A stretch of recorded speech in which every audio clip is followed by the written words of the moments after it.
What's the plan? And we're trying to get everything consolidated and get a cohesive set of questions to ask you. Roger, 15, we copy. That sounds real good. Appreciate it. Anything else to report? Right, we haven't talked about landing for several days.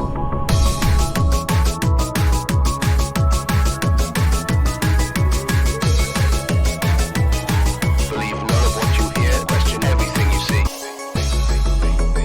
That's affirmative. That's affirmative.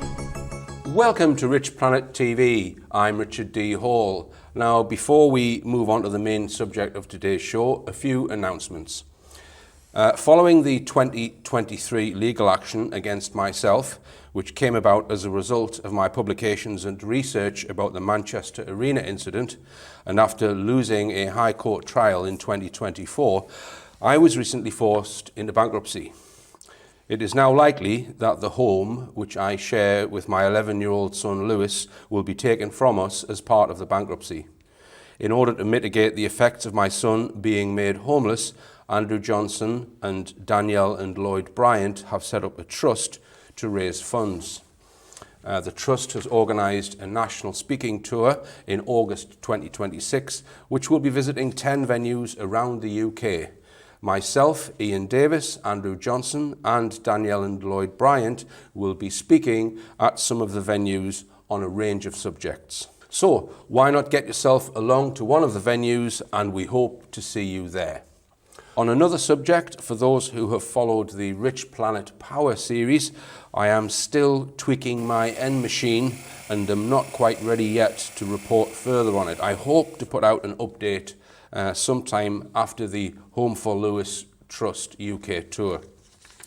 Now, today I am pleased to be joined again by Ian Davis to explore his new book, The Technocratic Dark State, Trump, AI and Digital Dictatorship. Now, you often hear people say that Trump isn't really in charge. Trump is a vessel through which certain powers are operating. This book goes some way to answer the question of who is really in charge and what are their plans. The book explains the ideologies and progress of those who are now implementing a completely new form of government for the entire planet based on the principles of technocracy. And it is very disturbing reading. Welcome, Ian Davis. Oh, thanks very much, Richard. Thanks for having me here. Now, I have covered the issue of technocracy and some of the issues that we're going to talk about in previous shows. So viewers can watch shows number 313 and 300 to get some background. So Ian, just first tell me, what is the difference between, everyone knows what technology is. Right. What's the difference between technology and technocracy?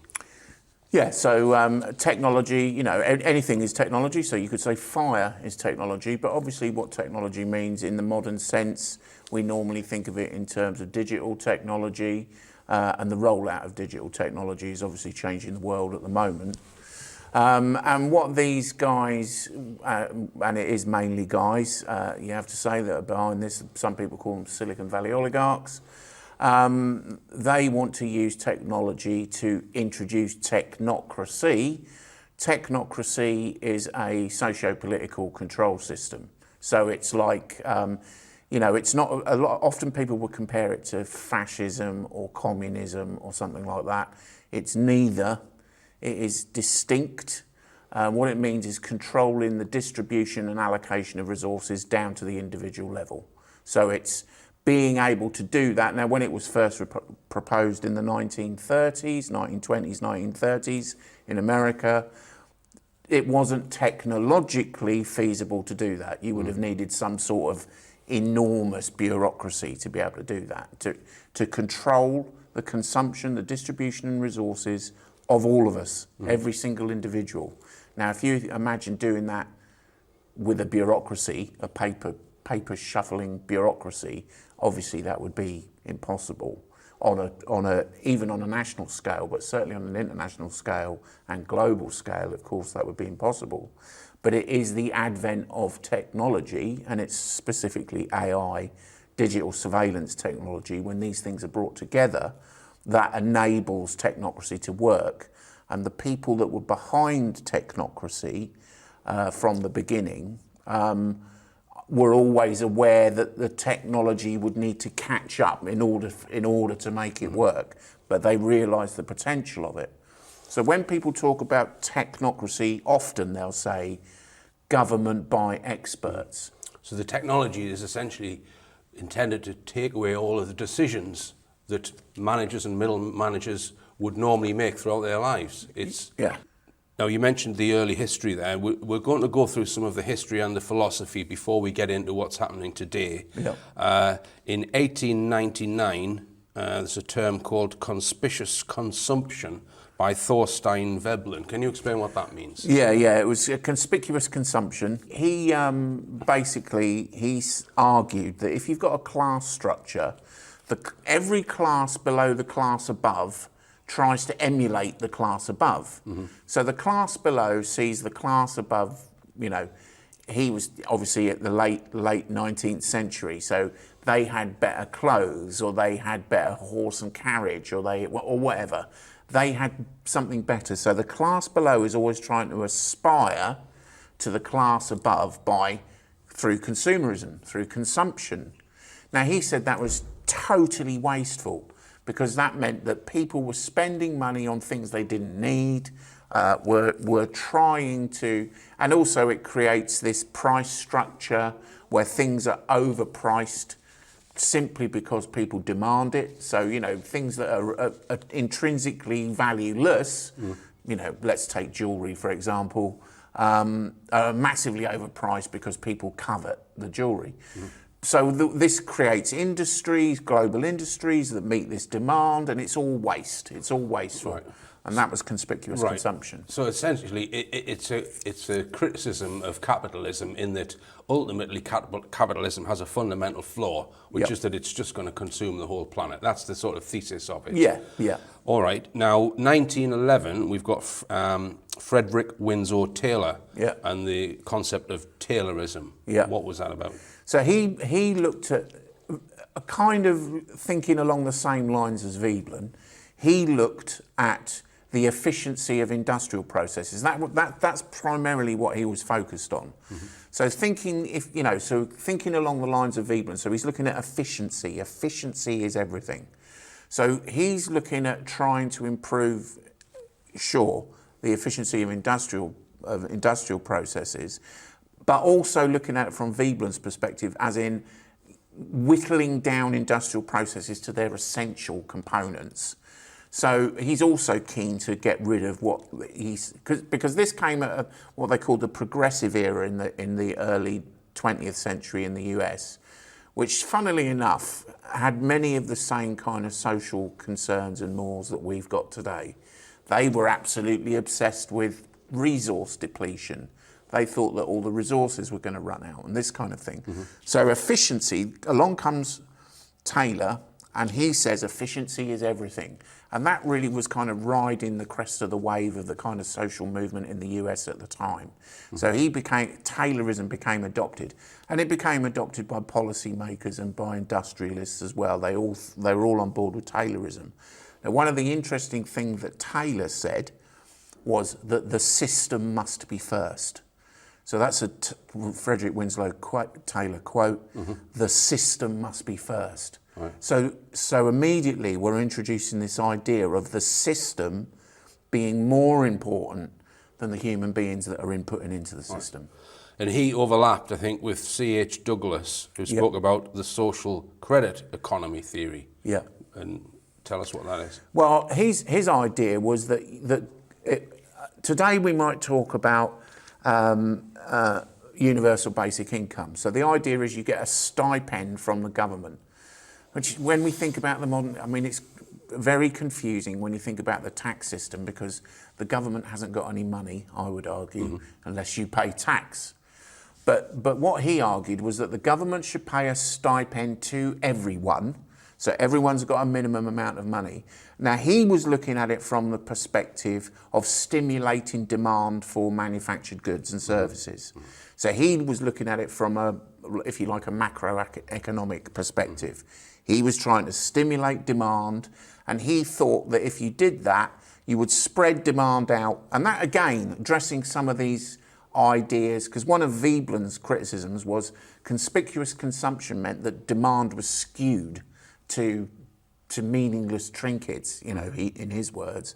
Whereas, and Taylor was very much of the same view, and so was Douglas. So Douglas thought that, you know, if you spread demand out more, you know, in a more egalitarian fashion, really, that you would spread demand out across the economy would be more efficient, and all these kind of ideas were starting to come together immediately prior and just after the Great Depression. But what Douglas wasn't proposing is intimate interference with people's money. No, right? No, it was there was no conditions were put on it. Yeah. So the 1930s, Howard Scott, the founder of the philosophy of technocracy, and he created Technocracy Inc. Yeah. So this is when we've got the whole idea now of technocracy coming in the 1930s, yeah? Yeah.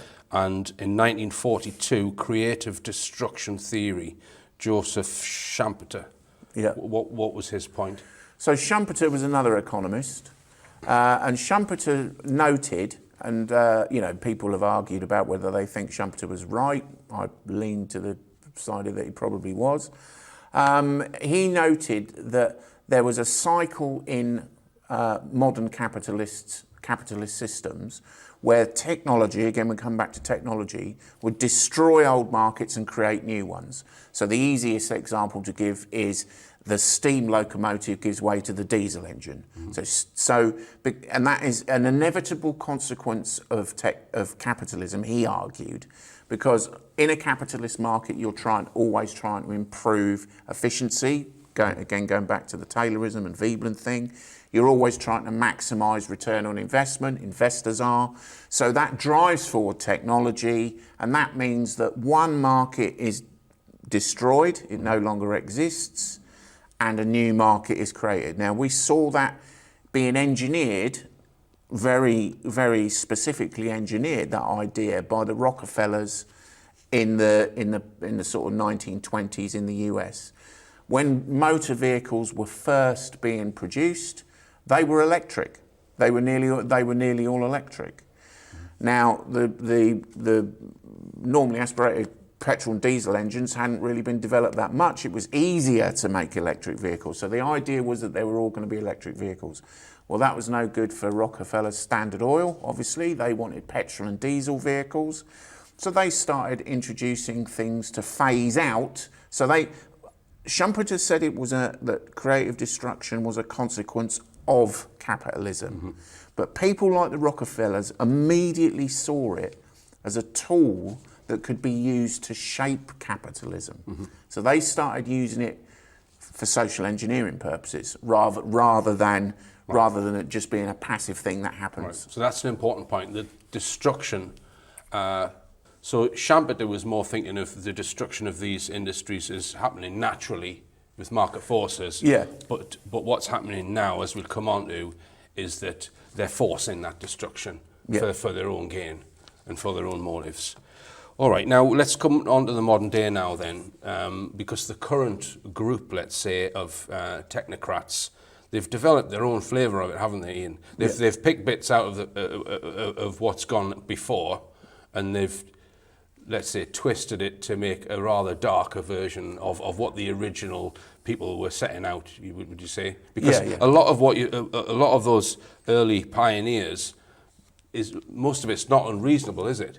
Yeah, no, there are things about technocracy. I mean, they did their analysis of the price system, so it was not bad. Mm-hmm. I mean, the technocrats were sort of pretty on it when it came to money. Mm-hmm. I mean, one of their biggest criticisms of money and the price, what they called the price system, was the fact that all money is created as debt, mm-hmm. which is now a problem that pretty much everyone, I think, is now starting to realise. Mm-hmm. So, I mean, and they were on that 100 years ago. Mm. So, I mean, there were some things that the technocrats got right. And if you think that their objective was, like all kind of almost extreme ideologues, they had it in their mind to improve society. They really thought that what they were building would improve society. They probably were quite well intentioned. There's some dodgy characters in that movement, but Scott being one of them. But they were probably, when you look at it, you can think, yeah, they're probably quite well intentioned. But what happened with technocracy is that the people like the Rockefellers and the Carnegies and the Morgans, they were looking at it, seeing its potential for control. From day one, they backed it because it faded when Taylorism and the notions of and really after the post kind of economic crisis, the Wall Street crash, post that period, technocracy fell out of favour largely, and it limped on to the Second World War. But then it wasn't the movement that it was. It was in its heydays in the early 30s, mid 30s kind of thing, and then it sort of faded away. But that never deterred the people that were backing it. The people that were backing it knew what they could use it for. All right, now there's a whole new language which comes with the modern day version of technocracy. So I think we need to set it out and explain some of these terms first before we get into it. Yep. So we've discussed technocracy. So a technocrat is someone who builds these systems and uses them to have technology controlling all aspects of government, etc. So what does accelerationist mean and accelerationism? So it's an aggressive use of Schumpeter's creative destruction by investing in start-up industries, specifically focused on start-up technological companies that are engaged in what they call disruptive technology. So technology that offers the potential of doing exactly what Schumpeter suggested, creative destruction. So for example, you might think of a technology like 3D printing. So what effect is 3D printing going to have on certain manufacturing sectors? Potentially it destroys them, right? So it's those kind of things. These guys are always looking at those. They're always thinking, we can use that. And what we do is we plough investment in what they call seed startup funding into a company for a share of equity, always for a share of equity. So if it pans out, and the company flourishes, they make a lot of money. If the project that they've thrown money at doesn't pan out, they walk away with all the assets. This is their modus operandi. So the intention of accelerationism, is it to then create a monopoly then, or is it to have industries continue with the new technology in a capitalist system? What's the actual right? So goal this is the thing. So what they do believe in monopolies. So for example, some of the people that we're going to talk about are very keen on the idea of monopolies, but in their ideology, which is inspired by this thing called the Dark Enlightenment, they think that you need to have fierce competition, and from the fierce competition, the right monopolies will emerge. So monopolies will emerge and dominate whole sectors of industry by right, because they've gone through the process. But the slight problem with that is they are shaping the whole process from the beginning. So, that doesn't seem to add up to me. But okay, let's come on to the next one, which is techno-populist. Yeah, so this is kind of like, if you think Trump, right?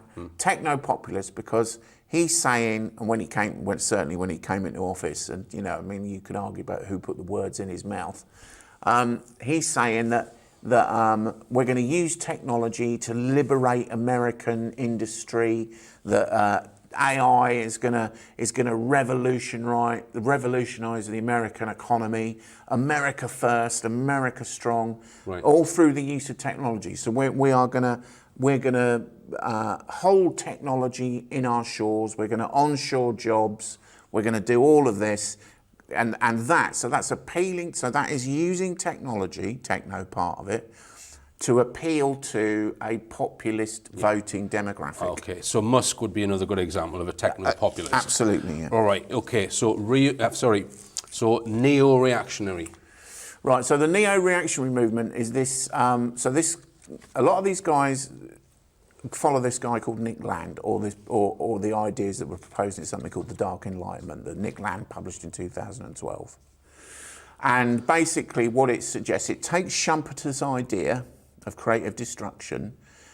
It says that the existential threat that we have to war against is the singularity, which is the point at which technology becomes self-perpetuating. Better AI designs better AI until it's exponential and human beings can't keep up.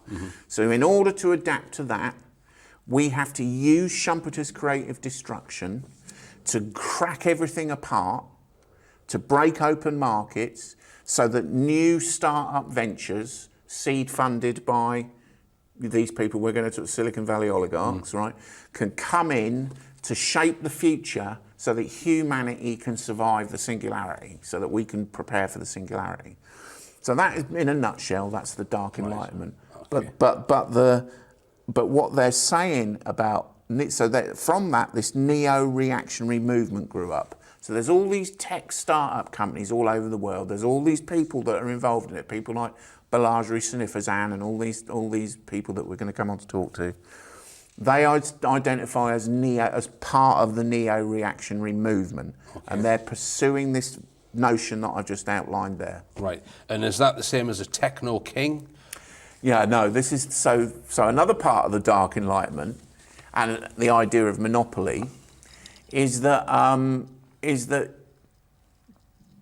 when competition occurs and the supreme capitalists emerge, the winning corporation emerges, they will be led by a CEO. So the CEO is the person that knows best, and they know what needs to happen. Now, when we're talking about how important it is for these companies to flourish, to save humanity, which is the argument that's put forward in the Dark Enlightenment, therefore it makes sense that the CEO should be unfettered, that they shouldn't be concerned about politics or policy or anything like that. They should have free range to be the CEO kings of the world. So they're going to be the master of the whatever technocratic system they put in place. Yeah. Neo-nerd. Well, that was a neologism that I made up in the book. So that's your own term? Yeah, that's my own term. So that's what you're referring to them as? Yeah, because I mean, TechnoKing, Elon Musk at Tesla, was it Tesla or was it X? I can't remember which one it was, SpaceX or Tesla. I think it was Tesla. They filed an SEC filing when they had to do, I think it was just an annual SEC filing in Securities and Exchange Commission in the US.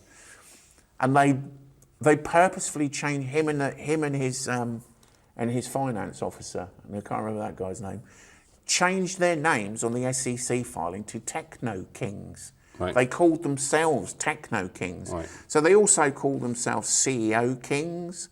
They call themselves thought leaders. They call themselves CEO experts. You know, they use this self-aggrandizing language all the time. So I thought in the book, well, I'm not going to call them that. That's what they want me to call them.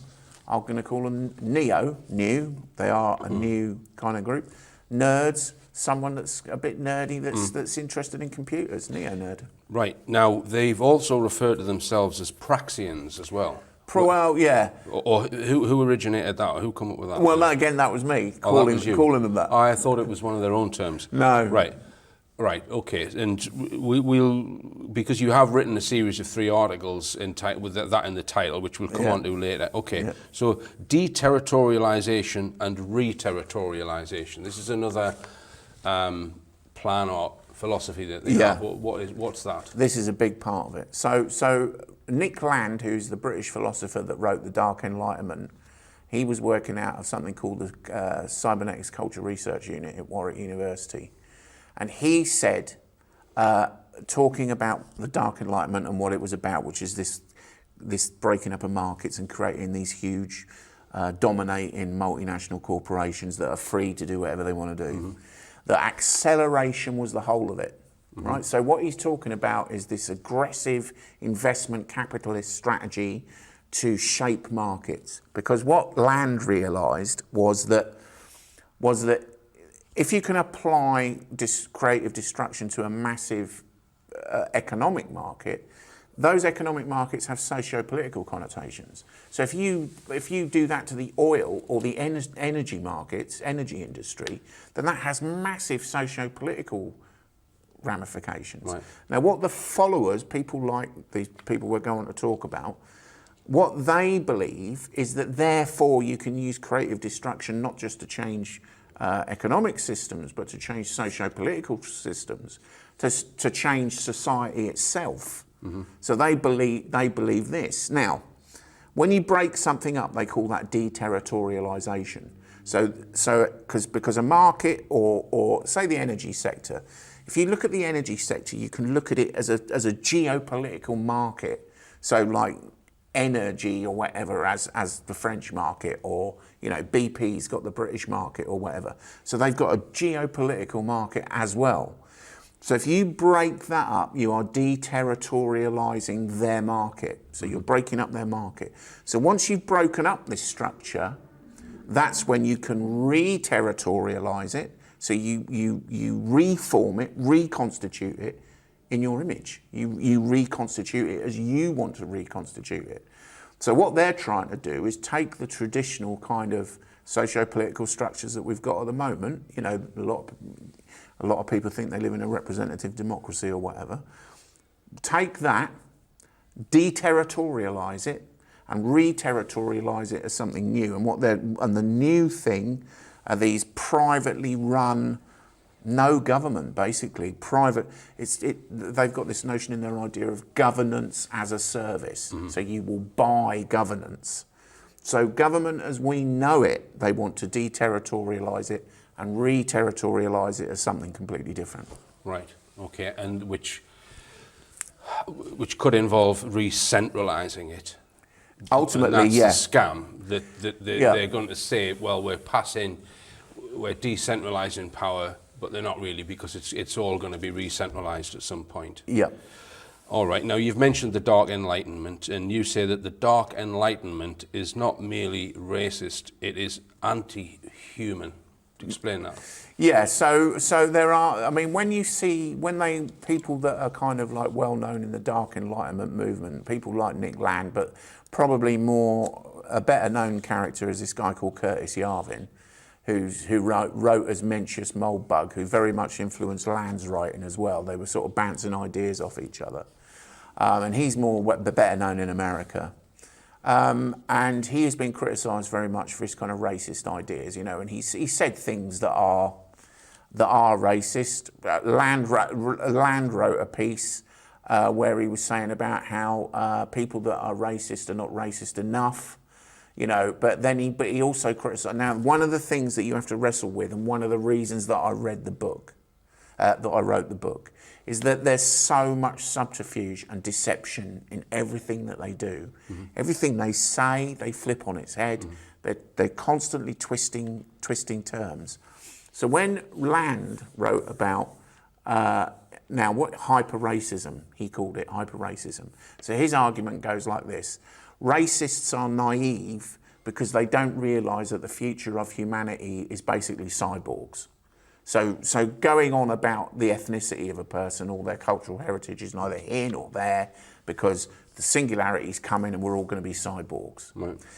Then he says multiculturalism is naive for the same reason. So he's attacking both people that you might say are anti-racist and racists. He's attacking them both at the same time, because then comes the big sales pitch, because we're all going to be cyborgs. Right, so he calls it that technoplastic beings, which he says we have got no option but to become technoplastic beings in order to survive the singularity. Right. Now, the problem with that is, whatever you think about racism, whatever you think about anti-racism, the thing that he's selling you is a fake. The thing that he's trying to say, that we have to be machines, it's not inevitable. It's not true. We don't have to. And it's not human. No, it's not human. It's anti-human. Anti-human. Yeah. So a racist would target one particular group. Yeah.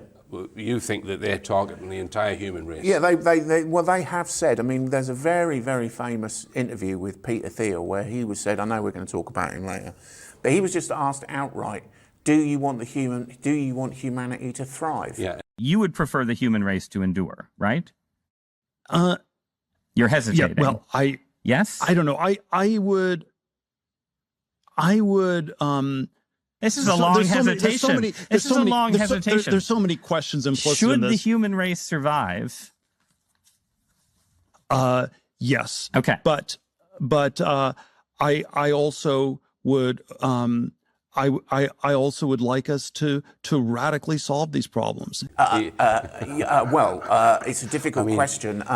Yeah, we'll come on to him. And is the end of history the same concept as the singularity? Is that the same thing? No. That's something else. Yeah, that was Francis Fukuyama wrote The End of History, where he said basically that capitalism had won.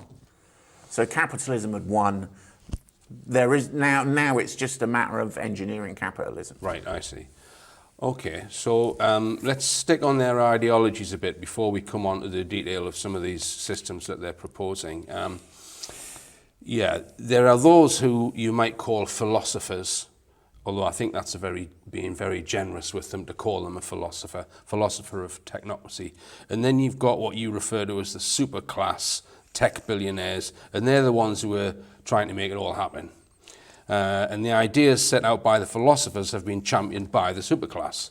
Now, two of them, which you've already mentioned, are Curtis Yarvin and Nick Land. So just to expand on a couple of their sort of points, they talk about the cathedral, and which is, as I understood it when I read your book, is that's the word that they're using to describe the current system which is in place now, which they don't like.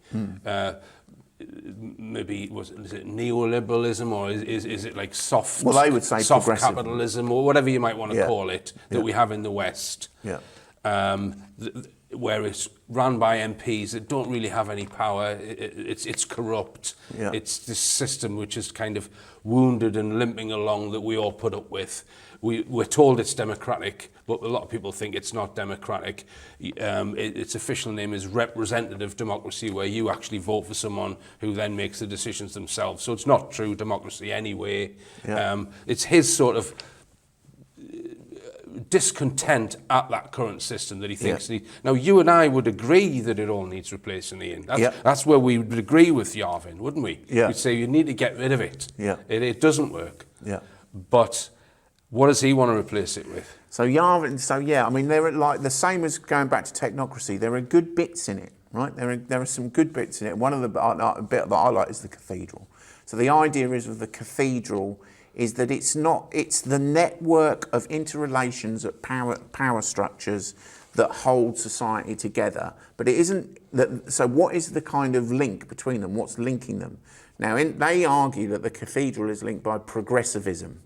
That this is seeped into the whole of society, that everything is funded by progressivism, this idea, like multiculturalism, that kind of thing, that this is trapped the decision-making process, that you've got the media, the church, the political class, the industrial class, you've got all these different people that are all trapped by this like machine-like thinking of progressivism. They say progressivism. We might throw in neoliberalism or whatever. But the idea is of the cathedral is it's a conceptual framework for how power works at the top of society. So, as you quite rightly said, there's a lot that I would look at there and go, yeah, they made some good points. Their analysis of how that system works is pretty good. But as with everything that they do, how they intend to deal with that is off the charts crazy. So their idea is that you apply something they call neo-cameralization to it, which means audit it. So you audit this network and you give it a financial value. You give, how much is media in London worth? How much is that worth? How much is it worth in Manchester? How much is it worth in Liverpool? How much is it worth, right? So you parcel all this up and you give it a financial value so that you can convert it into what they call fungible shares. So once you've converted the cathedral, so you've got this completely mapped, using technology, You've got this completely mapped power structure. You then convert it into a product which then anyone can buy. So let's say that Palantir comes along and they want to buy the media in the UK. How much is that? In the NRX model, you should just be able to buy it. So anyone can come along and just buy power. Right. So if that happens to be, the distribution of public services to Scotland, how much is that worth? It's worth this much. All right, well, Goldman Sachs are going to buy that. So Goldman Sachs buy it. And that's as far as their... Now, you said, talking about philosophy, to my mind, philosophy has to do something that enriches the human condition. It enriches our understanding of the world or of humanity, or enriches us in some way. There is nothing in the Dark Enlightenment that enriches humanity. It is the most harsh kind of boiling capitalism down to its most brutal form, and then using it to apportion power to anyone with the wealth to buy it. Yeah, you say here that these technocrats reject the concept of mind, conscience, and will. Yeah. Okay. Nick Land, you said he said that people on average are not very bright. So they look down on the human race in general. That's the impression that I got. Yeah. But I would argue that, well, hang on, I wouldn't say that people in general are not very bright. They're ill-informed. Yeah. And the reason why they're ill-informed is because of the cathedral. Yeah. Yeah. So if you were to correct that, they would be more bright or more informed. Yeah. So it's a very, I've noted here, utter snobs. Yeah, they are, yeah. Right. They're elitist. And a lot of stuff that Land has argued in his hyper-racism stuff is, and this is something that I point out in the book, it's just eugenics. It's just eugenics. Yeah, they're eugenicists as well. Yeah. And Yarvin, as you point out, doesn't seem to understand the difference between democracy and representative democracy, which is what I just mentioned. But you think he might actually know, but he's writing it for a reason. Yeah. Yeah, I mean, there's a lot of things that they say. I mean, like their treatment of racism and their treatments of anti-racism, they what they tend to do is they characterise arguments in a way that will enable them to structure what they want to do. Yeah. Right. So with democracy, Yarvin just goes on about representative democracy. He doesn't mention about the rule of law, right, which is the important part of any kind of democratic system. You know, the fact that we are all equal, that kind of thing. He didn't want to mention that, so he didn't mention it. It's just about representative democracy, which then he can cast as failing. He calls that a disease called demesclerosis. Yeah. Right. So they use metaphor a lot. Always using metaphor. Yarvin talks about orbital authority, like some sort of all-seeing kind of technological god, that kind of thing, but he calls it orbital authority. So they're always using metaphor to try and put forward their ideas. But the problem is that people like Elon Musk and Peter Thiel and people like that are picking up these ideas are not doing it in a metaphorical sense. They are putting in the actual technology that will enable them to achieve things like orbital authority. And I find the ironic thing is that technocracy and technology could be used to bring about a true democracy where you could vote on 100 things every day on your smartphone. Yeah. Right? Are we going to bring back hanging? Let's say, just everyone just vote on it. We'll have the technology. You don't have to go to the voting booth if we've got the digital ID. Yeah. But what I'm saying is that the decisions could be decentralized and made by everyone, and everyone has an equal share in whatever the decision is made on business or on social policy and all the rest of it. Yeah, they don't want that. They don't want. He just says that representative democracy is non-functional, which we would agree with him. It doesn't. It's not. It doesn't work well. Yeah. But you could use the technology to completely distribute decision making, couldn't you? To everyone. But they don't want that. They want to pull it up further up the ladder. Yeah. No, they're trying. This is what I called in the book the decentralisation of re-centralisation. So they talk about deterritorialisation and re-territorialisation. So they're talking about the decentralisation of things like political processes, which is fine, and everybody. And one of the problems is that a lot of people that are kind of libertarian-minded have got on board with them. You know, because they think, oh, well, no, this is great. Because, for example, like you and I did, they look at their analysis of the cathedral and think, well, that's spot on, that's just right, that is. But what people don't seem to grasp is, although their kind of entry points into kind of their analysis of things like socio-political systems is not bad, their solutions are horrific. Right. I mean, they are horrific. We'll come on to those. So staying on some of these philosophers of technocracy, Ian, Fisher, Williams and Chernyshek. Yeah. Just tell us about them. Well, it was quite ironic. They're on what we might call the traditional left. So when the Cybernetics Culture Research Unit opened up at Warwick University, Nick Land, Tony Gosling, interesting enough, former BBC journalist Tony Gosling, who went to school with him apparently his nickname at school was Nick the Nazi. Right. So he was of the right. He's always been considered to be of the right, and very much this is all wrapped up in this notion of the alt-right and the independent right and all this kind of stuff. And he's very much supposed to be in that camp. And then Mark Fisher was the opposite. He's supposed to be left of centre, or progressive communist, really, kind of like left of centre Marxist. Well, Chernyshek and Fisher wrote a blog like Land did. A lot of this stuff has come because they saw themselves as cyberpunks. So a lot of this kind of chaotic, creative destruction thinking came out of the internet era.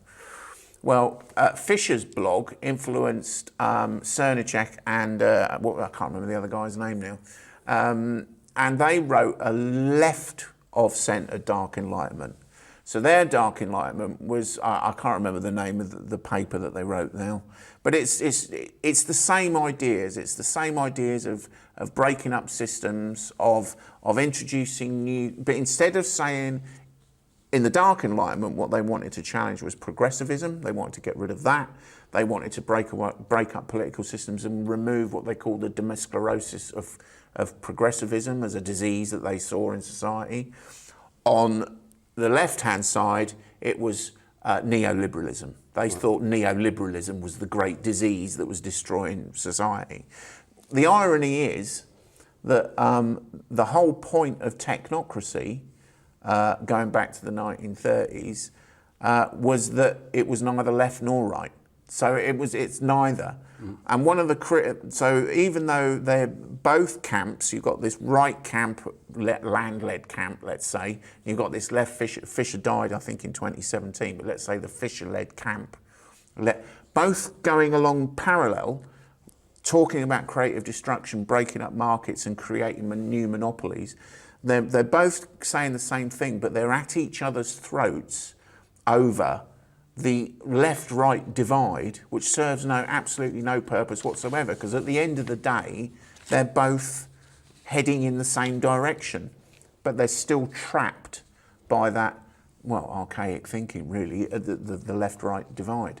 Whereas in reality, what we've got, going back to Fukuyama's idea of the end of history, we've just got this one capitalist system, and they're just looking at it from different lenses.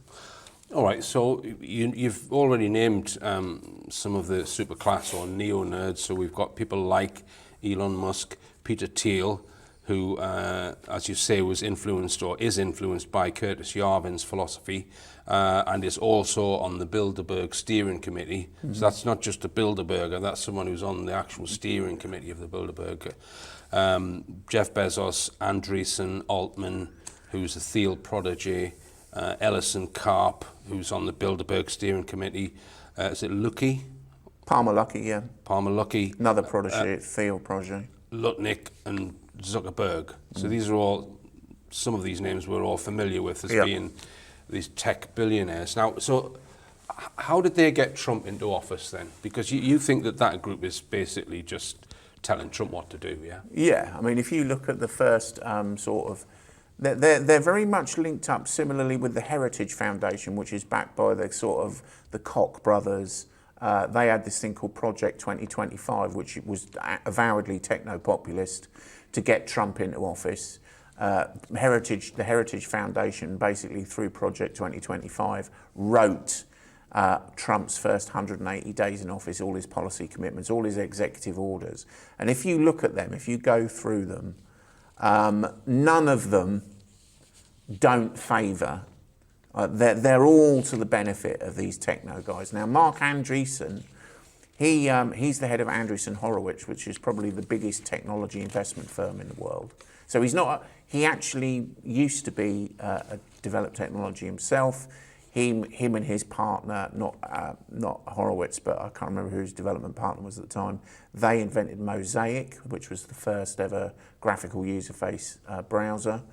So I mean, he's got a history in a kind of Silicon Valley advanced technology, but he's gone on to be an investor. So, for example, Andreessen was picking people for the Trump jobs. Mm-hmm. So when they got Trump in office, Andreessen was actually picking people, filling posts. Andreessen's no one voted for Andreessen. No. He's just a Silicon Valley oligarch. Mm-hmm. Not only that, he's also on the President's Scientific Advisory Committee. He's now advising the Federal Reserve. He advised that he is advising the new Department of War. It's been renamed the Department of War. Department of War. I mean, he's everywhere, Andreessen. He's kind of deeply embedded in the Trump administration. Now, there was an interview that he gave shortly before Trump was elected. Now, Andreessen he didn't put in so much, actually. I think he only put in about 20 million or something like that behind Trump's campaign. But there was an interview with him, and they were asking Andreessen why he was backing Trump. And he openly stated that he's not particularly interested in Republican causes. He's not particularly interested in politics. He just was interested in getting Trump in there because he was favourable to AI. And he actually said, because he's favourable to what we want. Right. That's their only reason for backing Trump. And, you know, when you've got someone like Musk, I mean, people go on about Miriam Adelson, who has backed Trump. She's a very obviously famous kind of Zionist backer of the Trump administration. She's put in an estimate, the top estimate is she's put in about $150 million to back him. Elon Musk's lower estimate, $277 million to put Trump in office. Larry Ellison, another 46 million. So they're putting in a big money behind Trump to put him in office. But we often get the focus is on people like Miriam Adelson because she's sort of traditional kind of Zionist influence. Whereas these guys, who are pure Silicon Valley supremacists, who really believe that Silicon Valley is the engine for the world, they are steering. And they don't believe in a capitalist pricing system. No. So it seems like a contradiction to me that they talk about capitalism, but they don't believe in it. What do they believe in then? Well, they believe... The technocratic system sets all prices. Yeah, they believe... So this is the decentralisation to re-centralisation. So if you can break nation-states up into smaller enclaves, Curtis Yarvin spoke about a patchwork of realms. So realms that are controlled by CEO kings. So you have a network of realms. Now, they could be physical realms, as in geographical realms, or they could be economic realms, as in someone controls all vehicle manufacturing, for example. So these realms, where you've got CEO kings in charge, they come together and they form the technocratic elite. And the technocratic elite set the prices, the control, the distribution and allocation of all resources. And energy is very important to them, although they seem to have their own concept of energy. Just explain that. Well, energy is important to them in terms of being able to control the flow of it to us. So, I mean, that is one of their key control mechanisms, is restricting the amount of energy that you and I can use. Right. But also they've got their eye on kind of new technology, very much supporting kind of the fission research that's been going on in places like China. Mm-hmm. So but also they want to absorb energy for things like their AI data centers and stuff like that by by getting us to subsidise it, which we're seeing now with the new Burnham's just come in the UK. It's exactly what he's proposing, that we will have this kind of subsidise. You and I will be subsidising AI infrastructure because AI infrastructure is so important. So they're quite happy to take money from the state while they work actively to undermine the state because they're trying to deterritorialise it into re-territorialise it into something else. Now, in the systems that they are proposing, one of the fundamental ideas and excuse for having total control is the climate change issue, or scam as you and I would call it. But this was put in place quite a few years ago. Here's a quote from your book. The Rockefeller-funded globalist think tank, the Club of Rome, was publishing its 1991 book, The First Global Revolution. In it, the Club of Rome wrote, "In searching for a new enemy to unite us, we came up with the idea that the threat of global warming would fit the bill. The real enemy then is humanity itself." So this is a flawed principle, and as I've argued on my channel for many years, this has very much shaped the entire global system that they are trying to build now, or are building now. And we'll come on to the system later and how it will function. But I just want to stay on the philosophy of some of the neo-nerds. Peter Thiel's comments about religion show to me that he's no more than an idiot, Ian. Their system is totally at odds with the principles set out in religions such as Christianity, in my opinion. And you think that there's been some manoeuvring with the use of celebrities recently in that? Yeah. So you got people like Russell Brand and stuff like that are on Peter Thiel's. He's promoted very heavily on Peter Thiel's backed. Peter Thiel's invested heavily in Rumble. So and Mark Anderson. So I mean, there's some stars being built on Rumble. Russell Brand's one of them. But there was a whole kind of swathe of kind of mainly American or American-centered celebrities that were very publicly switching their, or publicly speaking about their Christian faith, which is fine. I've got no problem with that. But at the same time, Thiel and people like Trey Stevens, who's a big investor in Anduril, which makes weapons, they started something called Act 17 in the US, which was proselytizing a weird. Thiel's got this weird interpretation of Christianity. We're proselytizing this to basically the Silicon Valley oligarchs and celebrities and people like that. I mean, the Act 17 is this movement of churches, but they're not reaching out to the homeless or reaching out to those in need. They're reaching out to the wealthy and the well-to-do to try and convert them to their way of thinking. So in Thiel's philosophy, he was mentored by this guy called René Girard, and his idea was that he had a couple of key theories. One of them, so there's this big overlap with Veblen as well. Actually, I have to say this. With Girard's thinking, he spoke about this thing called memetics. So the memetic theory of society. So memetics is very much what Veblen said. It's that we emulate each other. We see what we desire and we copy it. We emulate it. Now, in Christian terms, that would be to covet. So we covet what others have, and we want it, and we emulate it, which has got this big crossover with what Veblen and Winslow Taylor were talking about as well. So he thinks that the first and the last commandments are the most important. Can you remember what they are? Yeah. So the first one is you should worship no other god, and the last one is thou shalt not covet. So that's memesis, thou shalt not covet, which is what Girard went on about, and the whole you shall not praise any god means that if we present this god to you, there's no question. But he can't possibly believe in any of this being one of the richest people in the world.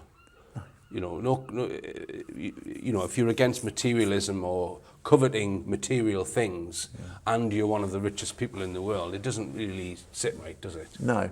And there's other things like, so for one of the people that's leading this Act 17 thing, which is very much inspired by Thiel's thinking, is this guy called Trey Stevens.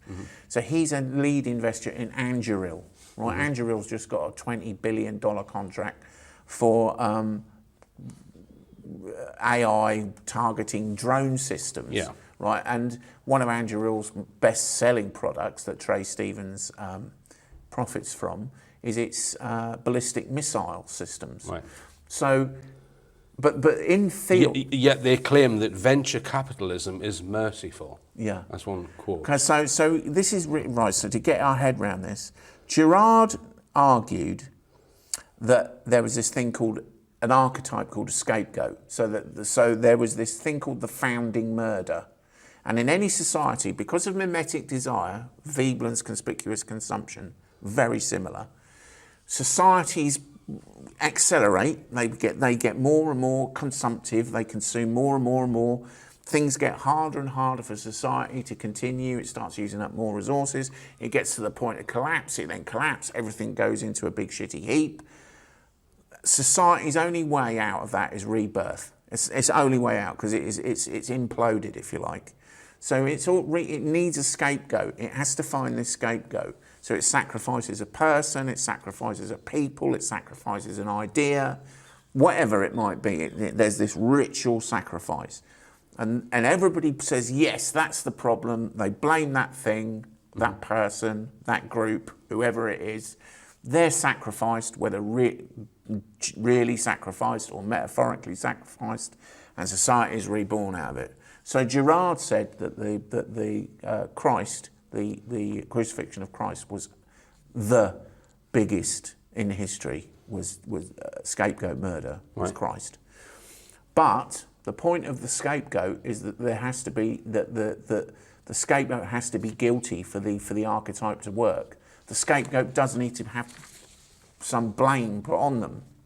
But the resurrection of Christ, argued Girard, proved that therefore Christ was innocent because he really was the Son of God.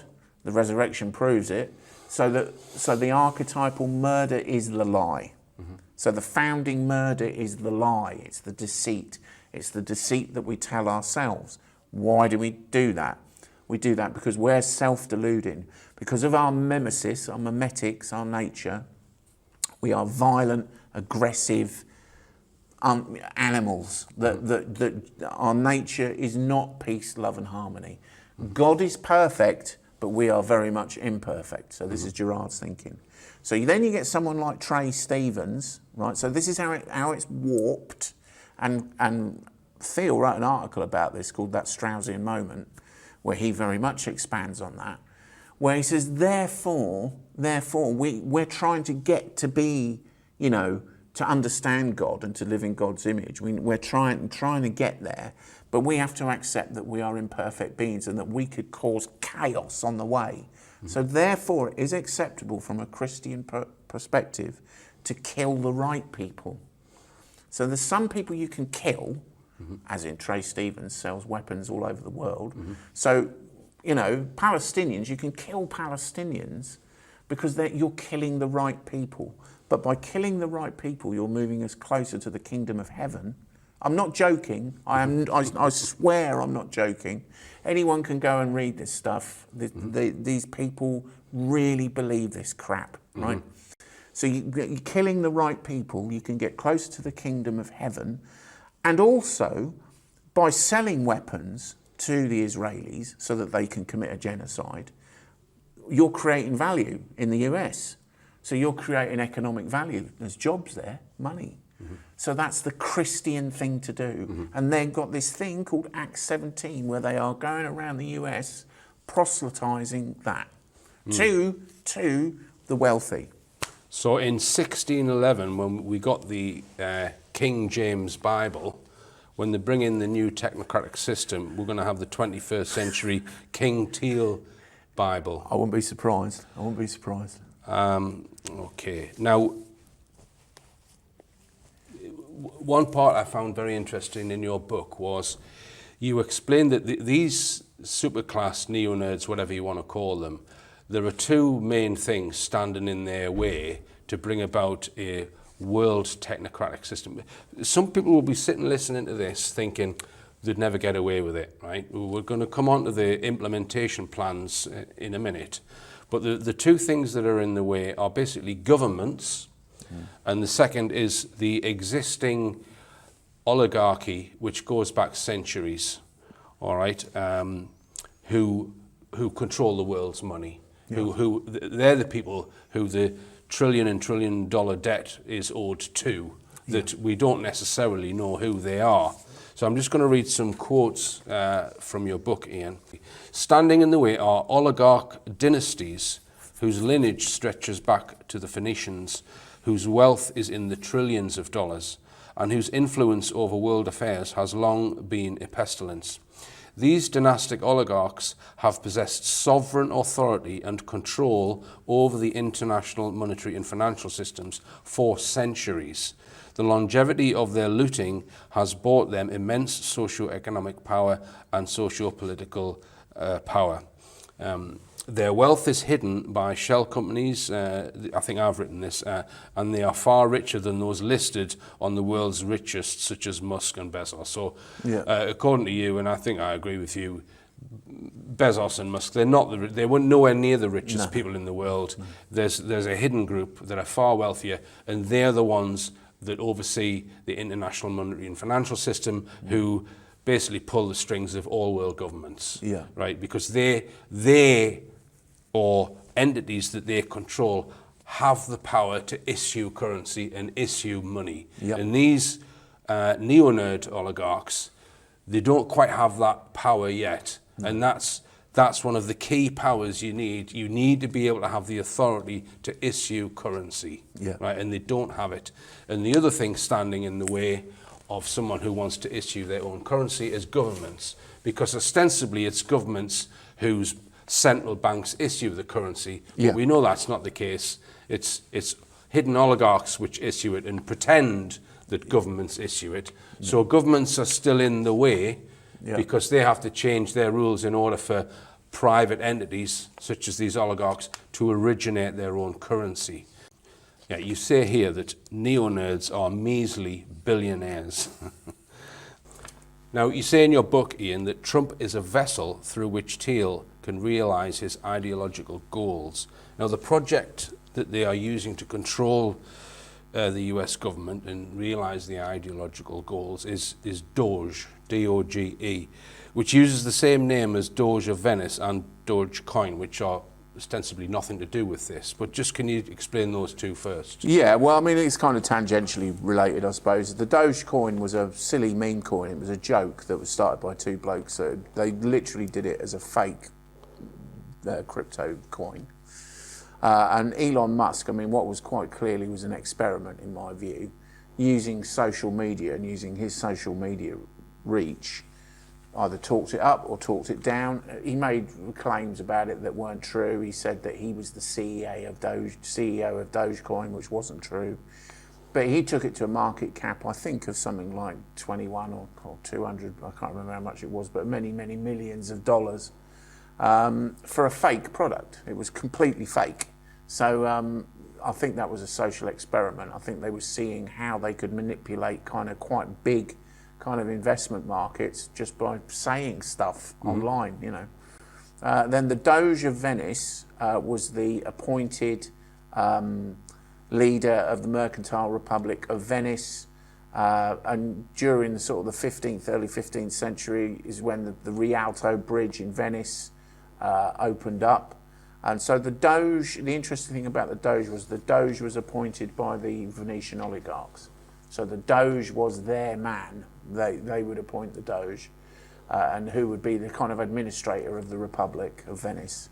And the Rialto Bridge is where we started to see, really, for the first time, fractional reserve banking in a kind of major way, right. Which is where we get the debt problem from. You know, that's the start of the debt accumulation. So there might be some reference to those things in the naming of this. which stands for Department of Government Efficiency. Is that right? Yeah. All right. So after Trump was elected, the whole Doge thing was brought into being, and gave Musk a huge amount of power within the US government. Yeah. So what power did he have? What power was he given? Well, the Doge was empowered to restructure the American government. So one of the things that it did, I mean, it did all these kind of efficiency drives, which again goes back to the initial idea behind technocracy, which was a drive for efficiency. And also, you know, it had the power to kind of redistribute budgets. So famously, it shut down the US aid budget, you know, which was considered to be, you know, they were quote unquote rooting out woke ideology from within the government. But I mean, really, what they were doing was using it as a kind of political kind of knife to cut out the bits that they like and didn't like and keep the bits they did like. So one of the things that they did, so for example, one of the executive orders that Trump gave, which was particularly beneficial to these Silicon Valley oligarchs, was that he gave an executive order, so they were trying to get rid of silos, information silos within the US government. So what they did was they took all the data from the Department of Justice, the Inland IRS, the Department of Defense, the Department of Social Security, Department of Homeland Social Security, all these different government departments. Health records, right. Which Oracle have already got that, by the way. Right. Oracle have pretty much cornered the US health market in terms of data. But they removed the barriers between these data silos, quote unquote data silos, enabling all of that data to be rendered interoperable, allowing companies like Palantir and Oracle to just hoover up more. Now, some of that would have been, you know, American individuals' personal data. You know, their social security data linked to their work record, linked to their tax payments, linked to their health records. All of that gets linked together, and then you know, it's no surprise that you get companies like Palantir now have got you know, well, almost total control of massive departments of the US government. So that's been one of Palantir's things, that it's created this system that has made all of these disparate databases compatible, and AI in particular can then access all of that data in a fraction of a second. Yeah. So as long as you've got a digital ID tying it all together so they know who you are, they can access a vast amount of data about you from all different spheres within a fraction of a second. And it's the data centers and the AI that are being tasked with that. Yeah, so I mean, I think the thing is that digital ID, you create a digital token of you as an individual. So there's a digital token. So if you imagine you've got all these disparate data sets, you've got your bank card, you've got your driving license, that sit in different data sets normally.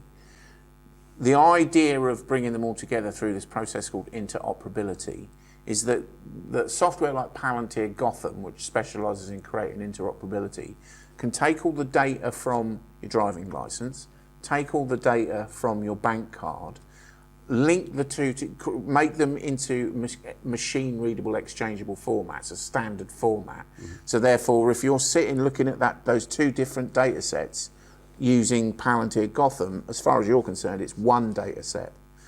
So if you think you're going to do that on a national scale, let alone an international scale, if you're going to start hoovering up these vast amounts of data, normally it would not be possible to interrogate that data in any sort of meaningful way.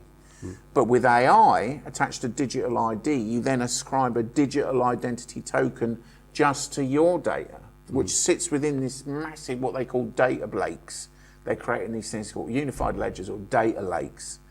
So your AI token is a little bobbing about on the data lake and attached to your digital ID, but it's only attached to your data. It's written in as a smart contract into your data.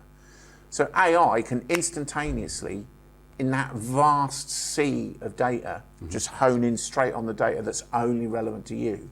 So this makes these huge data lakes that they're creating, renders them operable.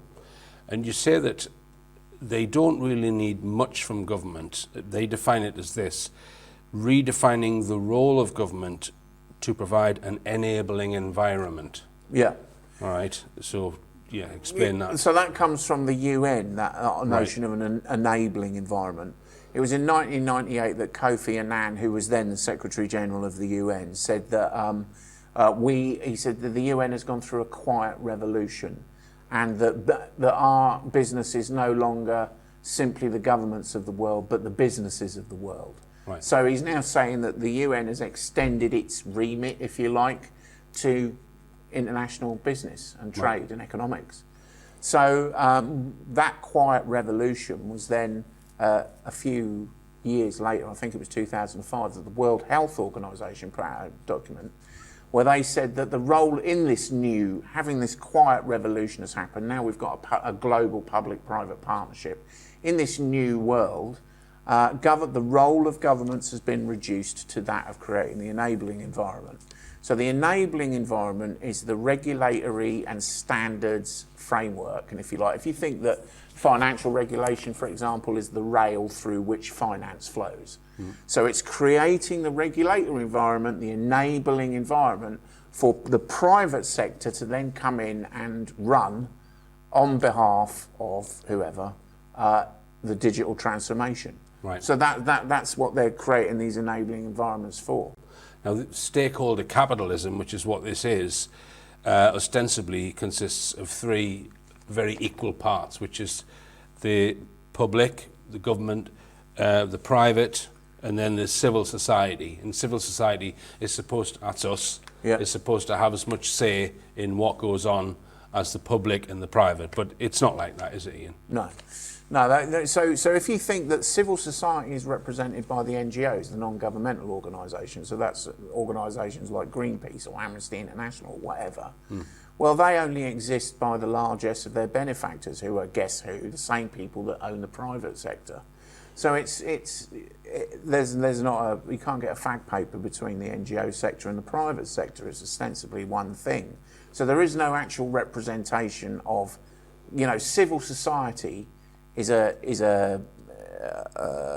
ruse, really, because they're not actually representing us. It's not like they are grassroots movements where we decide that what we want to say. The triumvirate relationship, which is inherent to stakeholder capitalism, which is as you just described, the notion comes from Klaus Schwab from the 1970s, when he was talking about private corporations being, quote unquote, the trustees of society. Now, trustees has got a very specific legal meaning.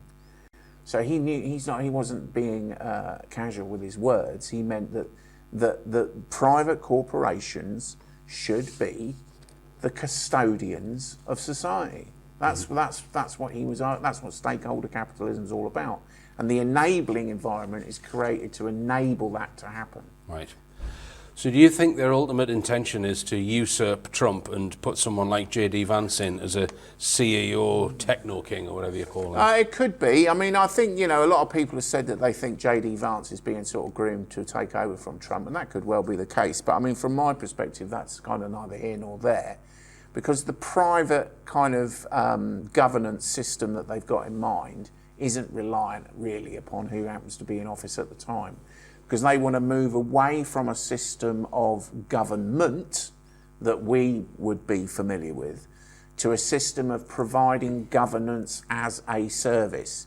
So this is a private corporation that owns what Curtis Yarvin would have called a realm, which could be an actual territory, like an island that they bought or something like that, or a piece of territory that they bought, like Elon Musk has just bought a bit of Texas and called it Starbase City. So it could be an actual physical territory that they own and control. To, I would suggest often as well, like a big market sector. So if you look at the moment, or a big government department, or government sector. So if you look at the Department of War at the moment, Palantir and its satellite corporations, because I think it's very important to point out as well that the people that are around, like the Peter Thiel next to us, when we say that someone is, like Sam Altman is Peter Thiel's protege, he really is. Sam Altman has said that, Peter Thiel's his closest friend and greatest mentor. So I mean, you know, they are very closely knitted network of people that have come out of this Silicon Valley network. So their companies have got total dominance. So if you take OpenAI, Sam Altman, Palmer Luckey's another, Andrew Hill, who's another Peter Thiel protege, Palantir, Oracle, that works very closely with Palantir on lots of projects. They have got dominated a whole, you know, the Department of Defense, or what is now called the Department of War in the US. They've hoovered it up. They've got the whole thing. Now, we've mentioned the digital money that a technocratic system needs in order to function, and we'll come on to that in more detail. But probably more fundamental than that is the digital ID. Yeah. So this is a unique global ID that identifies every person on the planet and ties all of these databases together. In order to make use of the data, they've got to have a digital ID. And the United Nations have set out that everyone's going to have one. i.e. to provide legal identity for all by 2030. Now they call it legal identity. Yeah. And what does that mean? Well, digital identity is yeah, when they first started it out, they said it was in 2016, it was SDG 16.9, which was the next iteration of the Millennium Development Goals. And they officially became SDGs in 2016. And it was 2016 16.9, which said the purpose was to provide legal identity to everyone on Earth, right? So people say, well, that's fair enough. You know, if you want to claim benefits or get a passport, you need some sort of identity. But prior to that, ID 2020 was a public-private partnership that was made. You know, Microsoft, Accenture, I can't remember, the IBM, I think as well. So these big multinational tech corporations working in partnership with the United Nations and NGOs, you know, this stakeholder capitalism idea, and certain government departments as well. They created ID 2020, and they said prior, I believe, if memory serves, prior to the UN issuing 16.9, they said that the purpose was to provide digital identity to everyone on Earth. So the UN was being a bit mealy-mouthed for PR purposes, so no one can point the finger at the UN and say it's you that's enforcing digital identity on everybody, but it is them. It's it's the United Nations, and it's through ID 2020 that they're doing it. And they say it's for things like identifying criminals or preventing illegal immigration, but the usage will probably go much further than that. For example, identifying a journalist who is going to write something that's not favourable to their system. Yeah. Yeah, no, I mean, and this is a point, I think, and then we were going back earlier where we were talking about the left and right sort of paradigm, where we've got the, you know, the left accelerationists and the right accelerationists, or the Dark Enlightenment on the right and the Fishers and the Cernicheks on the left. You know, this, but they're all going in the same direction. Well, the same is true about, you know, how you sell the idea of technocracy to different demographics. So if you think about the kind of the centre-left population of the Earth or whatever, or people of the world, broadly speaking, they're already on board with technocracy because they believe in sustainable development, which is avowedly technocratic. Right.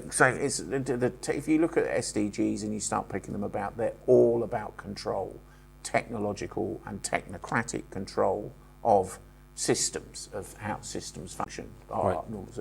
But if you look at the right, how do you sell that same notion to small c conservative right, slightly more centre-right people who don't like big government? They certainly bridle against what the UN would tell them to do. You know, if the UN told a lot of American voters what to do, that would be the last thing that they would do. Well, along come the Silicon Valley oligarchs and saying that we're putting America first. This is all about defending our American interests and onshoring jobs. And in order to do that, it's about stemming immigration and tackling immigration. So you still need the digital ID.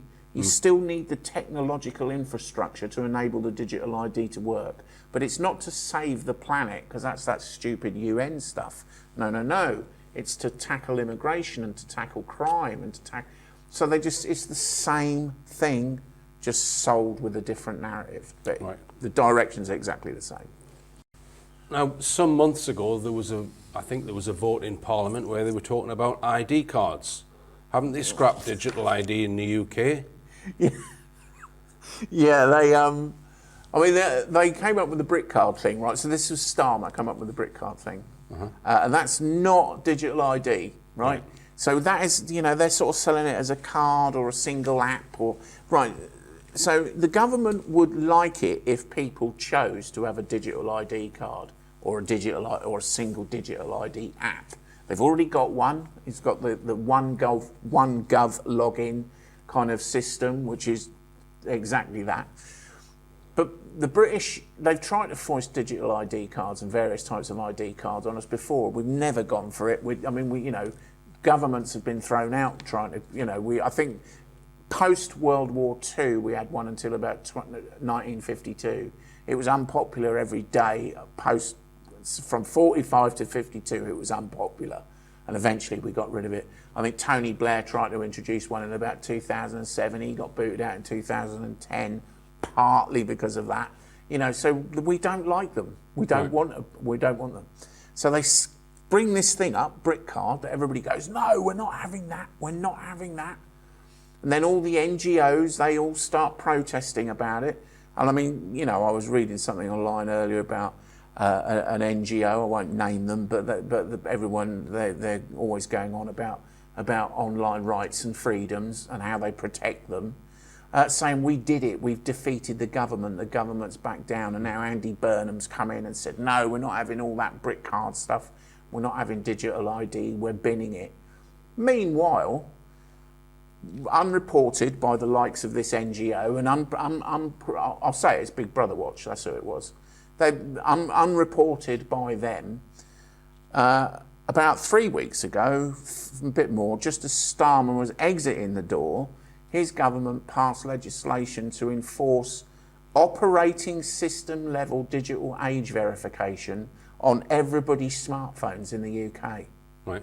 So what that means is if you're using a smartphone, whether you're using Android, Apple, whatever, the government has now passed legislation which requires those big tech firms to, at the operating, so forget about apps, forget about any of that, just to use the thing, certainly to access the internet, you are going to have to verify your age.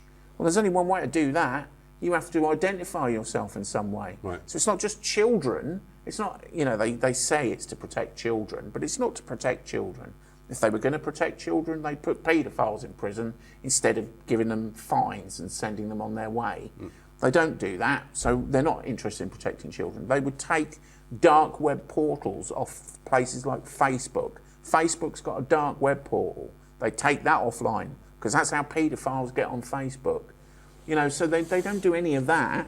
What they do instead is introduce age verification at the operating system level, which means everybody will have to have digital ID in order to use their phones. So they're saying one thing, but meantime, the trajectory of the infrastructure and the technological rollout is just hurtling towards digital ID. They don't necessarily need to issue you with the ID in order to implement digital ID. No. They just need a string of numbers which they're going to apply to you, which is going to tie every database together, including your money, your social credit, CCTV systems, everything. Yeah. You don't necessarily even need to know it. So we defeated the brick card. Yeah, it's rubbish. You think that's just a psyop? It's total junk, right? It's just bullshit. It's total bullshit, right? Digital ID is an interoperable network of what they call vendor-agnostic digital ID products, right? So vendor-agnostic means that, so your private bank, who's a private corporation, whoever they might be, Lloyd's or whatever, right? Your supermarket loyalty card, another private corporation, issues you your loyalty cards. Your utility provider, gas payment plan card, the DVLA, all these different, some public, some private, issuing you all these different digital identity, vendor-agnostic digital identity products. Software like Palantir, Gotham, can take, and there's another one called Oracle. Oracle have got a similar system, I can't remember the name of it. can take all the data from all those different databases and render it interoperable. Then all it's a matter of then is ascribing to you on some network somewhere an identification number, which could be your national insurance number. Yeah. There's no reason why your national insurance number wouldn't work for that purpose. Create a token for you, and then you'd be able. Then you have it. Then you have digital ID across the whole network.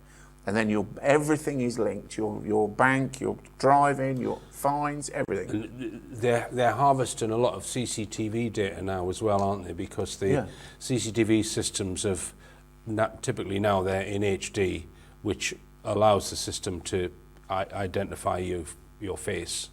And there are other systems as well, biometric, fingerprint, etc. But that data has all been harvested as well by similar systems, which can be tied together with all of your government data. Yeah, I mean, there's 55 million drivers. I mean, we go on about, we don't want to have biometric digital identity. 55 million people in the UK have already got it. Mm-hmm. Your face. So biometrics, all biometrics means is it's a biological marker for who you are. So it could be your iris scans, it could be your fingerprints, it could be DNA, but it can also be your face. Your face is unique. So your face serves just as well. That's a biometric marker. And they've already hoovered that up with the driving licenses. They're putting legislation through. I mean, I can't remember, I've forgotten the name of the legislation, but they put legislation through recently where I think the Lords objected and asked whether police, security, intelligence, government departments should have access to the facial recognition data of 55 million British people, but of course that went through. So now it's that horse has bolted. Our facial recognition's gone, and that can be used on any facial recognition camera. And the UK government have fairly recently just purchased a system from Palantir. So why we can't develop our own database systems in the UK, why we have to buy it off Palantir, and provide jobs for people in the UK, for example, instead of just paying billions of dollars up from America. But that's now being used for what you said, integrating all of these systems in the UK. And I think that's not really been reported, is it? No, it hasn't. And I think that's important. You raise a good point there, because this is not a national project. It's not an American project. It's not a Palantir project. It's not a British project, American, EU, none of that. It is a global project. Mm-hmm. It is all the systems across the entire globe will be interoperable. That's the idea. It's SDG 16.9. It's a global governance initiative. It's a global governance thing. Right, and obviously they need places to try out the full range of these technocratic tools, and places like war zones that have been flattened or people moved on or whatever are ideal places to bring in that technocracy where there's no resistance to it. The people are begging for solutions or whatever, so they're doing it in Ukraine. They want to do it in Gaza, probably Iran. So tell us about Ukraine, because all of the citizens of Ukraine are getting. They've got the app now, haven't they? I've got the app. I'm sick of being asked that question when people say that to me. Have you got the app? I say, no, it's just these pants are a bit tight. I haven't got any apps. I won't have them. So I used to have an app, but I'm feeling all right now. So in Ukraine, all of this stuff has been tied together. So there's a government control app that they've had to sign up to. Pretty much, I mean, I don't know whether they were forced into it or whether people just chose to do it because out of necessity, because it's the only way to access things like food stamps in a war, which kind of is a pretty kind of strong driver, isn't it, to sign up to the app? But get it. It's voluntary, but get it or you'll starve. So DIA, it's called the DIA app, and I think the infrastructure is literally referred to, if you translate it into Ukrainian, as the digital state. That's what it's called. It's named the digital state, and it is exactly that. And you just do everything through this app, through this one app. So births, registrations, deaths, marriages, license applications, job applications, but it's not, which is what OneGov is supposed to be in the UK. They want all access to all public services to be through OneGov login, right? So it's a kind of Dear app thing that they're trying to develop in the UK. But Dear goes further than that. It's also got commercial stuff on it, so you access which would logically be where any one of these kind of unified ledger apps would go, an everything app, which is what Musk is trying to convert X into. So things like accessing your bank account. So how do you access your bank account? Well, you need your Dear app. How do you access? So everything goes through the Dear app. Mm-hmm. Well, that's a central. I mean, it's obvious. It's so obvious. I don't even know why it needs. It's not contentious at all. That is an obvious control restriction over your life. Mm. Now, the Dear app can be programmed. Now, let's say you need it to get food stamps or whatever. You need it to get access food, but you're wanted.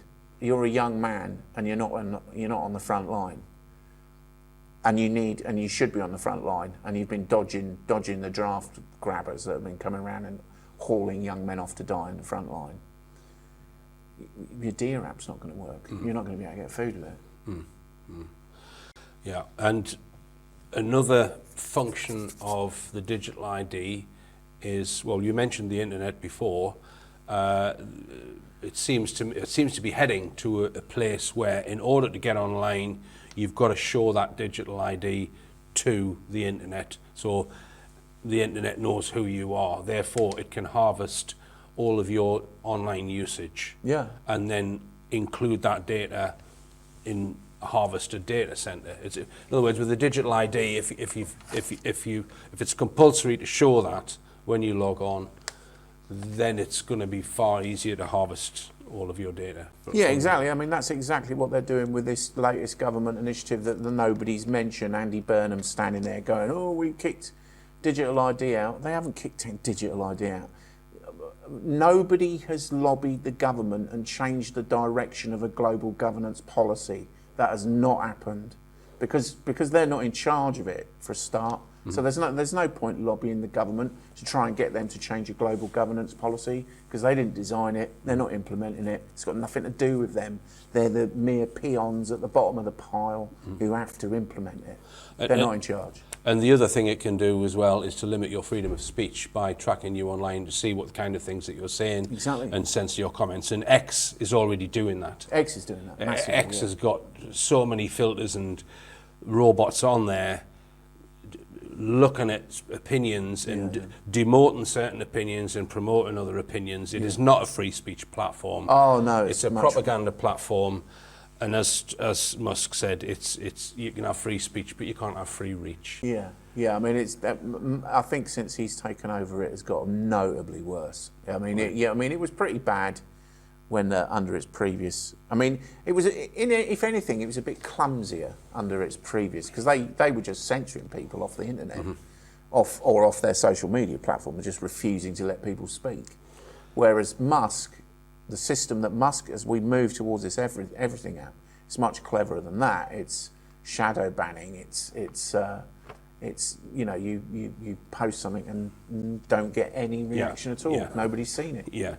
And obviously, cars are intended to become part of a technocratic network where everywhere they go will be tracked, and possibly limitations put on that, and driverless cars, so they can then get rid of car ownership, where you dial up a car if you need one, and there's just driverless cars roaming around the place.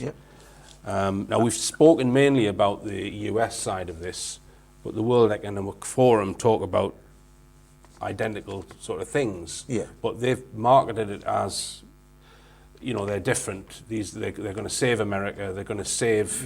It's libertarian what they're doing with this technocratic. Their technocratic system is going to be more libertarian than the WEF. Is it? No, it's just sales jargon, just rubbish. I mean, they're doing exactly the same thing. I mean, the World Economic Forum would call it the Fourth Industrial Revolution. The BRICS call it Industry 4.0. And this gaggle of Silicon Valley oligarchs call it the Dark Enlightenment or Technocracy. But it's the same.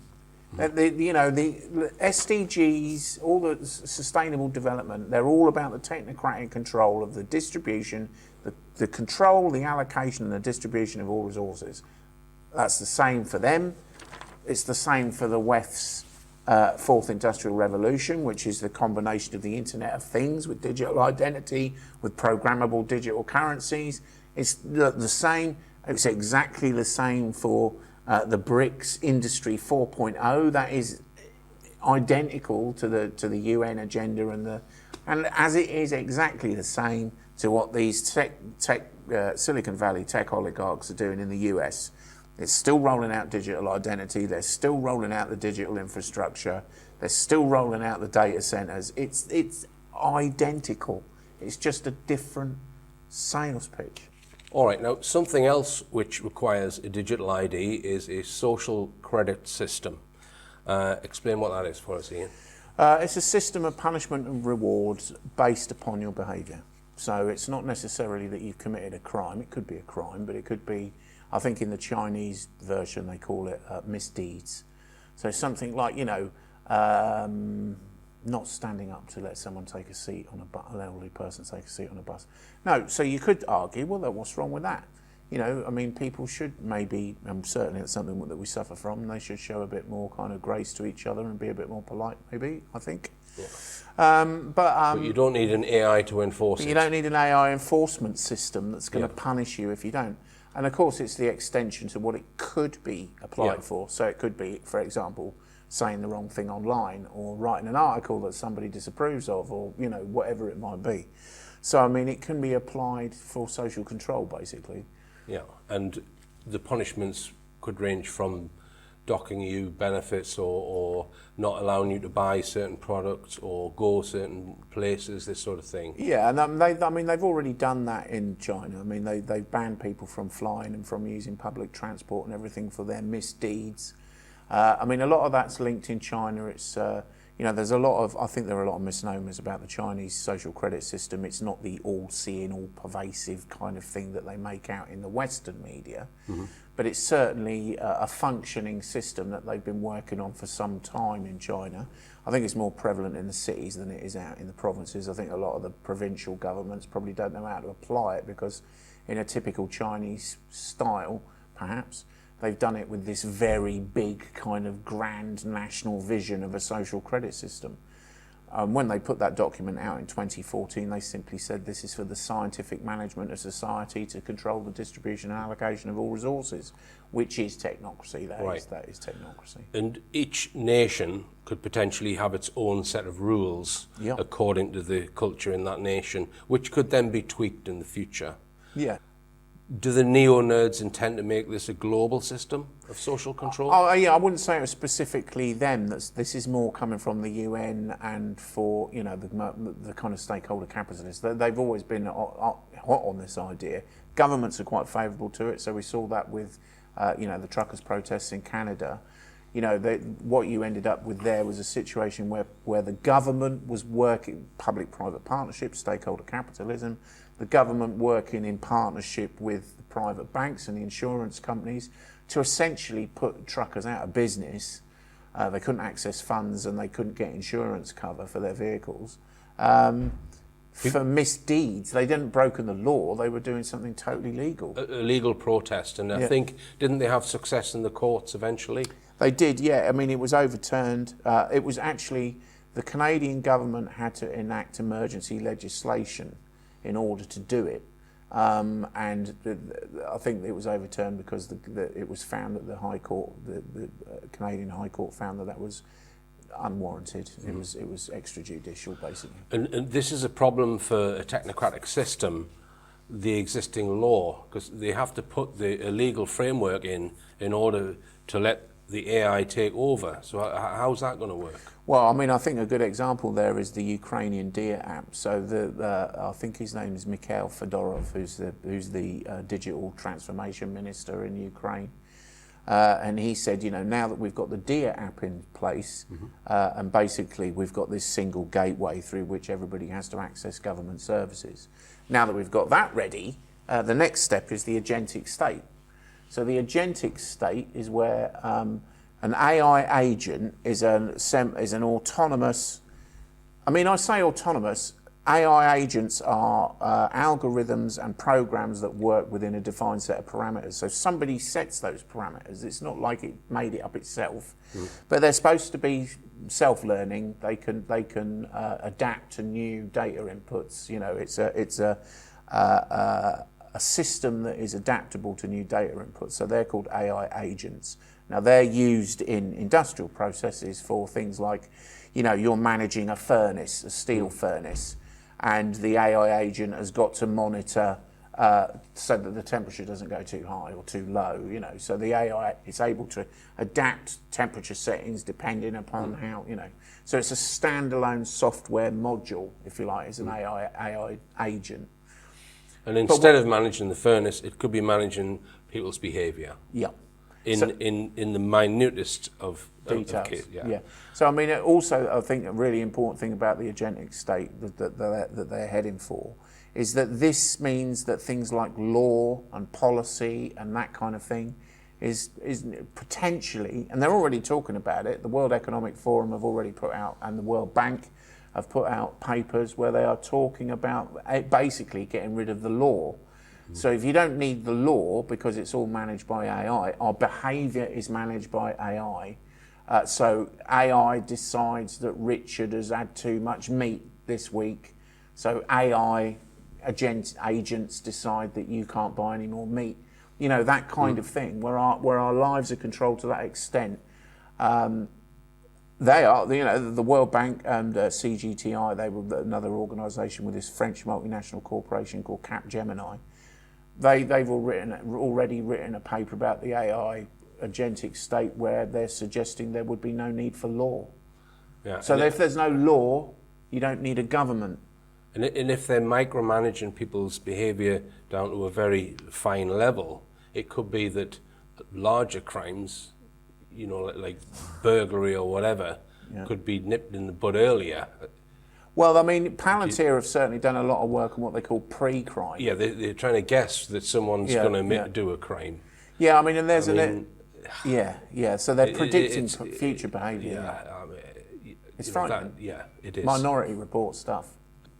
I heard someone say that the yellow vest protests in France, Yeah. if only we'd had technocracy implemented there, it would have stopped all the protests before they even got started, because it would have detected the comments on social media, and those people would have been just clamped on before anything happened.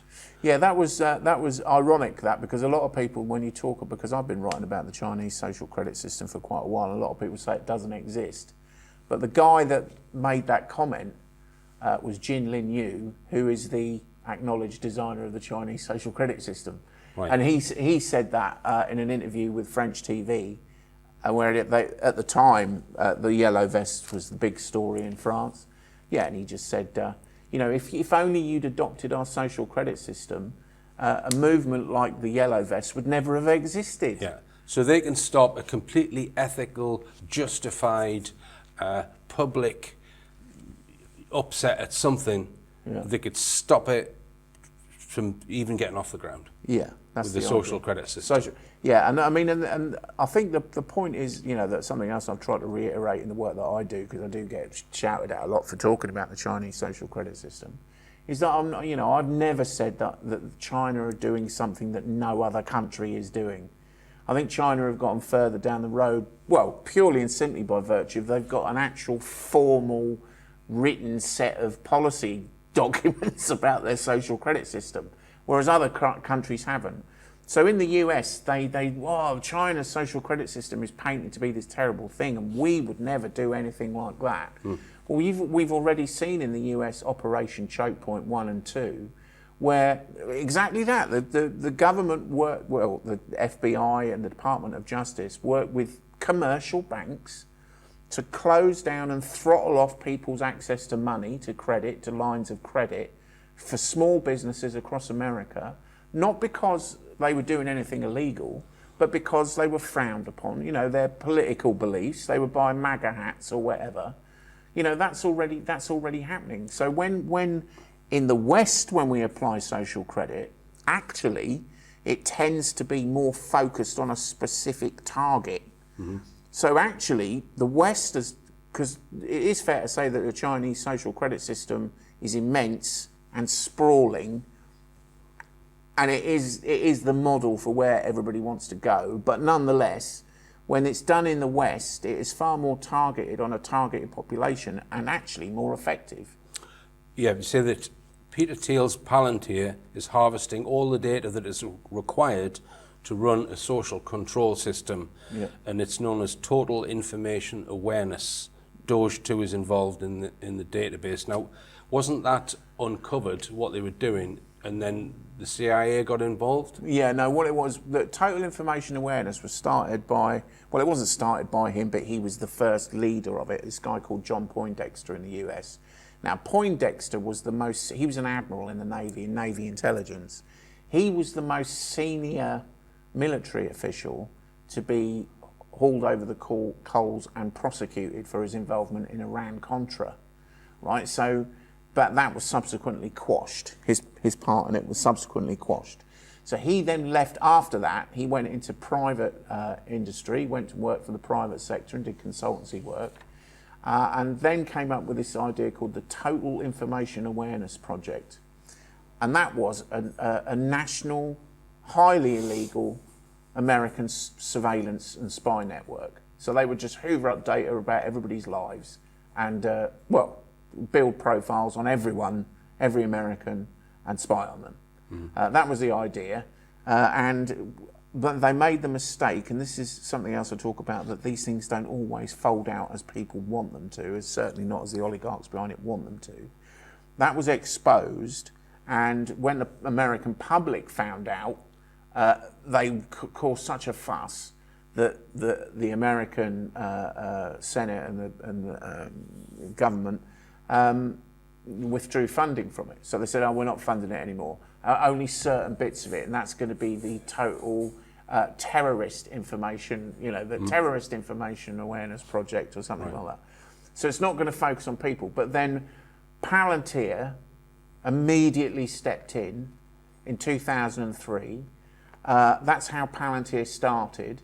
For the first 4, 5, 6 years of its life, its only client was the CIA. That was its only client.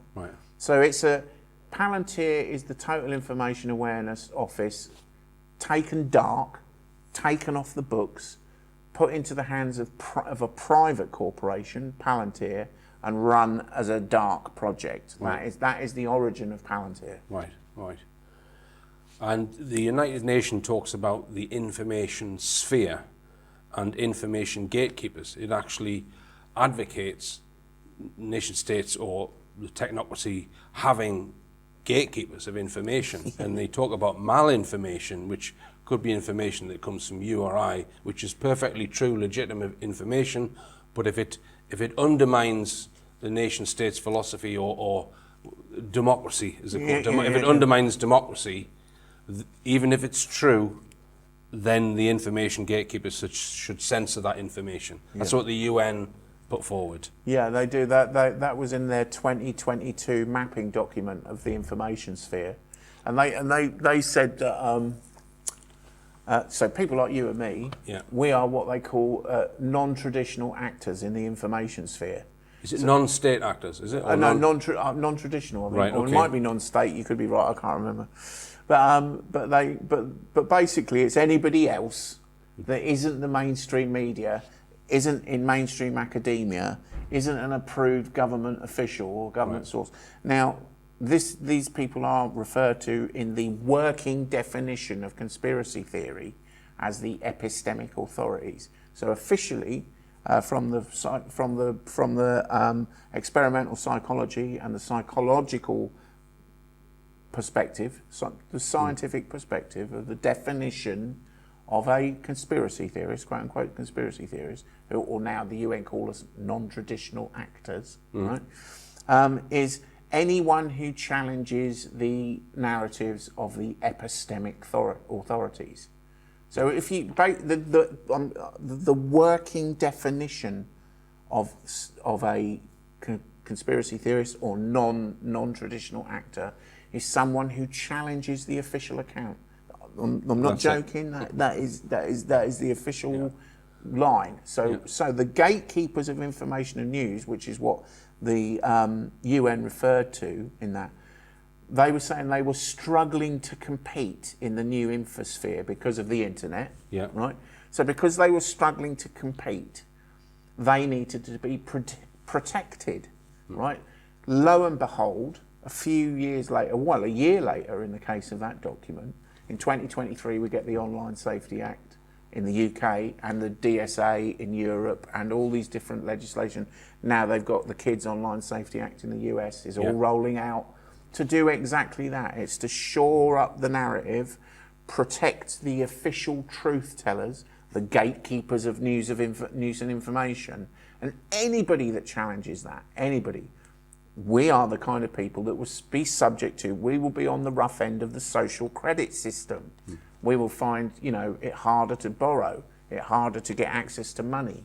That is the absolute point of what they're creating. Now, we've mentioned digital money, and we'll come on to the money aspect of it now. The international monetary and financial system, it is a flawed entity, and it has been flawed for many years, and that's due to the way that money is magicked out of thin air. And over the years, a small group of very, very powerful oligarchs have accrued, $323 trillion across the globe are owed to them. And that's what's causing this destabilizing factor. People say, the system's going to crash or whatever, but it keeps getting sort of propped up by various measures, including COVID, which was one, right? Yeah. Now, but that system has made these people the richest families in the world, and they are not willing to relinquish that. They are not willing to relinquish the authority to originate currency, and that's what these neo-nerds need. Yeah. So just tell us about that. Tell us about the struggle between the fight to be able to create your own money. Yeah. So I think it was Mervyn King from the Bank of England who said that he said this. I don't know whether it was at some speech or where he said the banks create money when they make a loan. So that's money that didn't exist. So there's a very good paper that was written by a guy called Professor Richard Werner that takes us through the whole process. He shows this on a European bank's balance sheet, that when somebody borrows money from a commercial bank, the bank did not have that money sitting in a vault.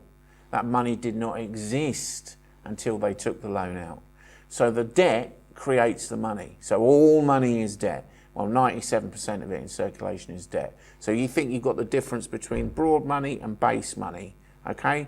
So the banks borrow money from the central banks in exactly the same way, which is what Mervyn King was talking about.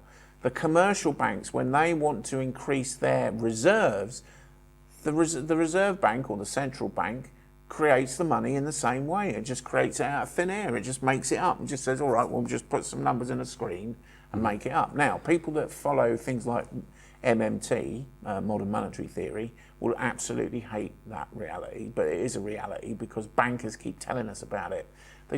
Bankers keep saying it. We've got empirical studies showing the balance sheets, how they work.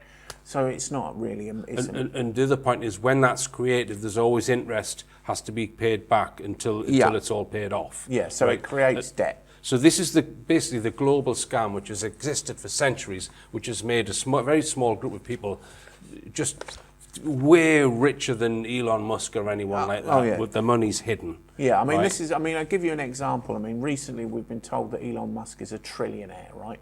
The world's first trillionaire, right?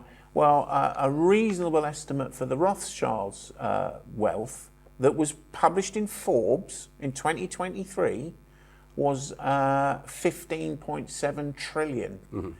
Now, that was considered to be a conservative estimate by some people because some people have traced back the money that they originally got and then taken into account, like interest and all that kind of thing. So some people say upper limit 40 trillion. So Elon Musk with 1 trillion, and that 1 trillion, I would say, is also on paper. That is asset wealth. That's not personal wealth. That's asset wealth. But obviously that's a hell of a lot of money. But I mean, you know, there are right. So the Rothschilds have been bankers for the oligarchy. They're bankers for the global oligarchy. Now, some Rothschilds, like Edmund de Rothschild and Evelyn de Rothschild, have been on the rich lists, but very rarely.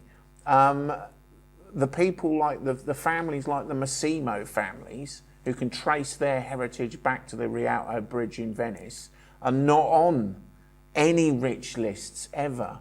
But if you look at a bank like, you can trace this shell game that we spoke about earlier, this corporate shell game. If you look at something like the ECB, the European Central Bank does not take any orders from any government. It's in its articles of constitution. It is above all governments. It doesn't take any. So who does influence the ECB? Well, the ECB, like many central banks, the Bank of England is similar, but slightly different because it's got a royal charter. But if you break it down into its constituent boards and its constituent, ultimately it is controlled by the commercial banks, the European commercial banks. Who controls the commercial banks? Well, the major shareholders of the commercial banks.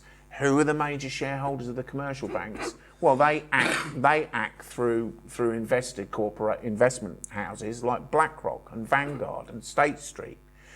And they protect the identity of their investors. They don't tell you who their investors are. But these are the people that are acting through these entities. So that's like many, many layers of shell game, which takes you to control of a European Central Bank. If we look at the Bank of England is controlled by royal charter. Now the government says that the Bank of England, that the bank, supposedly we're supposed to believe that the government can tell the Bank of England what to do. No, it can't. There's nothing. The government cannot do anything that is contrary to the charter. And in the charter, the Bank of England has complete freedom to do whatever it likes. Now, with a new system coming along, which technocracy, you know, could provide, my thinking would be, well, the whole point would be to get rid of that flawed system of creating money out of thin air as debt, and then usury, which has made a very small group of people extremely rich, just to wipe that clean and just start with a new system. But the only way that the tech giants, you know, can actually be allowed to create their own currency, i.e. magic money out of thin air, is if they continue in a similar vein of money from thin air with usury and accrue in this massive pile of debt. That's going to continue with the digital system that they're going to come up with. So their solution is to basically create assets of the whole of the earth to put on that side of the balance sheet, so they can continue creating more and more debt for another 100 years. I mean, so you mentioned that I did a program about CBDC, and I think that when people learned what central bank digital currency was all about, that they were going to be able to look at what you're spending and you know, sort of looking over your shoulder whenever you're spending money, and then stop payments and that sort of thing, which is what I put in my film. I think you know, there was a bit of a backlash when people found out what CBDC really is. And Trump made this announcement saying that, well, the United States of America, we are not going to have CBDC. So just tell us about that, because you think that was a bit of a ruse, don't you? Well, I mean, so just tell us about that. You know? Well, the central bank digital currency, the American people opposed it, right? And rightly so. You know, the American people never wanted it, and they had a debate in America about central bank digital currency, which we haven't even had in this country. We don't even discuss it. Yeah, well, there are a few Bank of England documents you can read, but I mean, I don't think there's any journalist actually read them. No, the Bank of England talk about it all the time. but nobody discusses it on the media, right? So you know, they did have that debate in America, which initially I thought, that's weird. Why are they even discussing it? We're not discussing it over here. They haven't discussed it in Europe much. They just announced it. It's happening, you know. And the point is that in the American Constitution, it's slightly different, because America doesn't have a central bank like other countries do. Because of its constitution. That's why it's called the Federal Reserve and not the American Central Bank.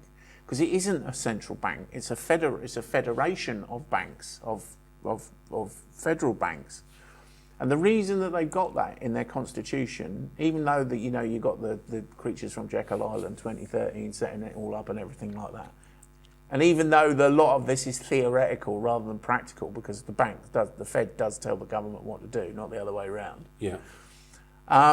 In their constitution, the power to coin money is reserved in the constitution for the people of the United States and only the people of the United States, which they control through Congress, not the Senate, Congress, because they're the people that they elect. They elect the senators as well, but they're their main representatives. And the Federal Reserve is supposed to be answerable to them. Yeah, it's supposed to be answerable to Congress. Yeah. So if you want a global system of central bank digital currency, the US is a bit of an outlier and a bit dodgy, because you can't guarantee that your central bank, because they haven't got one, is gonna control the currency like you want, which is a problem, because the people of America, the way things stand, could theoretically get Congress to get rid of the US. Right. So in America, it is illegal for anyone other than the government run by the people to originate money. Yeah. That's what it is. Yeah. But these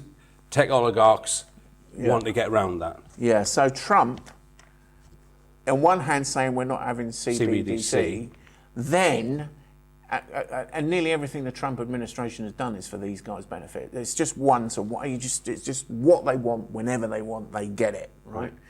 So they wanted to be able to issue their stable coins, right? So the same executive order where he said we won't have CBDC, the rest of it was laying out the framework for the issuance of privately issued stable coins, one-to-one exchangeable, one-to-one for the dollar.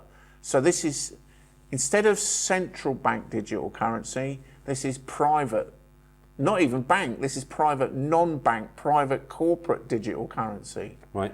So, yeah, it's not central bank, but that just means that, instead of it being programmed by Jerome Powell, it's going to be programmed by Peter Thiel. And when you say programmed, you mean that when you make a purchase, this AI looks at what you're buying and then decides whether you're allowed to buy it at the point you're buying it, and can stop you buying it based on any set of conditions that it sees fit. And that will be implemented by a private company. And you would, when you sign up for the stable coin, you agree into those conditions when you sign up for it. Yeah, and it's totally. I mean, what they've done in the Genius Act is quite remarkable, really, because I think it's Section 2.22 in the Genius Act specifically defines the stable coins, because it's all for the regulation of the issuance of stable coins. Mm-hmm. And it specifically defines them, and these are the word, as not a national currency. So it's not a national currency. So if it's not a national currency, it's not issued by the central bank, it's outside of that system where the American people could say, well, hang on, we're not having that. So we're saying we are pretending it's not a national currency. Mm-hmm. And yet, the Tether, who make the USDT stablecoin, they've just had a bit of a row with the Bank of International Settlements, because there's a bit of a horse trading going on about who's going to control this system globally. And Tether said they called the Bank for International Settlements ignorant. Mm. And the Bank for International, it's a bit of a to and fro, because the Bank for International Settlements has said that the stable coins were issued as securities. And the head of Tether, and I've forgotten his name now, Beric, I think it is, I can't remember. He came back and he said, they're not securities. When people use our stable coins, they use them as the digital dollar. So he's admitted right there that the stable coins are currency, therefore should be illegal. Yeah. They shouldn't be allowed. Yeah.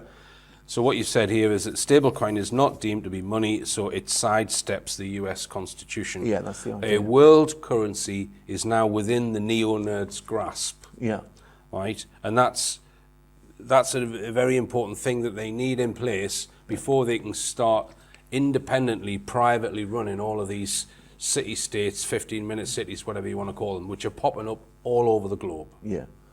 So they want because it's not so much about having. So when I say about a global currency, the global currency is not going to be like one thing. So it's not going to be like USDT, the digital pound, the digital ruble, the digital renminbi. It's not going to be like that. Isn't going to become like one thing. The system that they're creating is all based on this notion that we discussed earlier called interoperability. So it's the idea is that all of these digital currencies are all instantly exchangeable across borders because they're totally interoperable. So if I was buying, you know, a thousand engines from a Chinese manufacturer, and they want digital renminbi, but I'm paying in US stable coins, I can make that transaction from the UK using US stable coins to buy engines from China, and I can make that on my computer there and then bosh, and it's all, so I'm using US currency to buy goods, but they don't get US stable coins, they get instantly the equivalent amount in Chinese renminbi, digital renminbi. ECNY. Right. So that's the system that they're building. Right. So does that mean there's no global reserve currency? Well, there would be no global reserve currency. What, is that not a massive thing to sort of? Is that not a massive? Oh, it's huge. Step. Yeah, massive. But I mean, is there plans in place for that? No. So they get. Oh well, there isn't any written plans in place for that. But there are moves that have been afoot to do that. So is this what you call the synthetic hegemonic currency? Yeah. So this is synthetic hegemonic currency. So yeah, keep going. So this is Mark Carney's idea. That it's not. Obviously, it's not his idea, but it's something that he mooted in 2019, where he said the world reserve would what he'd be called a basket of digital currencies. So you've got the digital dollar, which might be a stable coin. Excuse me, you've got the digital dollar, which might be a stable coin. You've got the digital renminbi, you've got the digital pound, you've got the digital euro, all in a basket of currencies, which has a stable value. So people say, so some mechanism, the FSA or someone like that, would judge that to be the basket of currencies, and that's the reserve currency. Right. So then the reserve, the stable trading reserve, is what. So then you can imagine what the shenanigans that would go on as different countries were saying, well, ours should be included in the basket, you know, whatever. Right. But the point is that it means that global trade is instantaneous across borders and programmable. That is the main thing. Right. So just as they could set conditions on you and I purchasing goods in the high street. They can also set conditions on international business-to-business trade.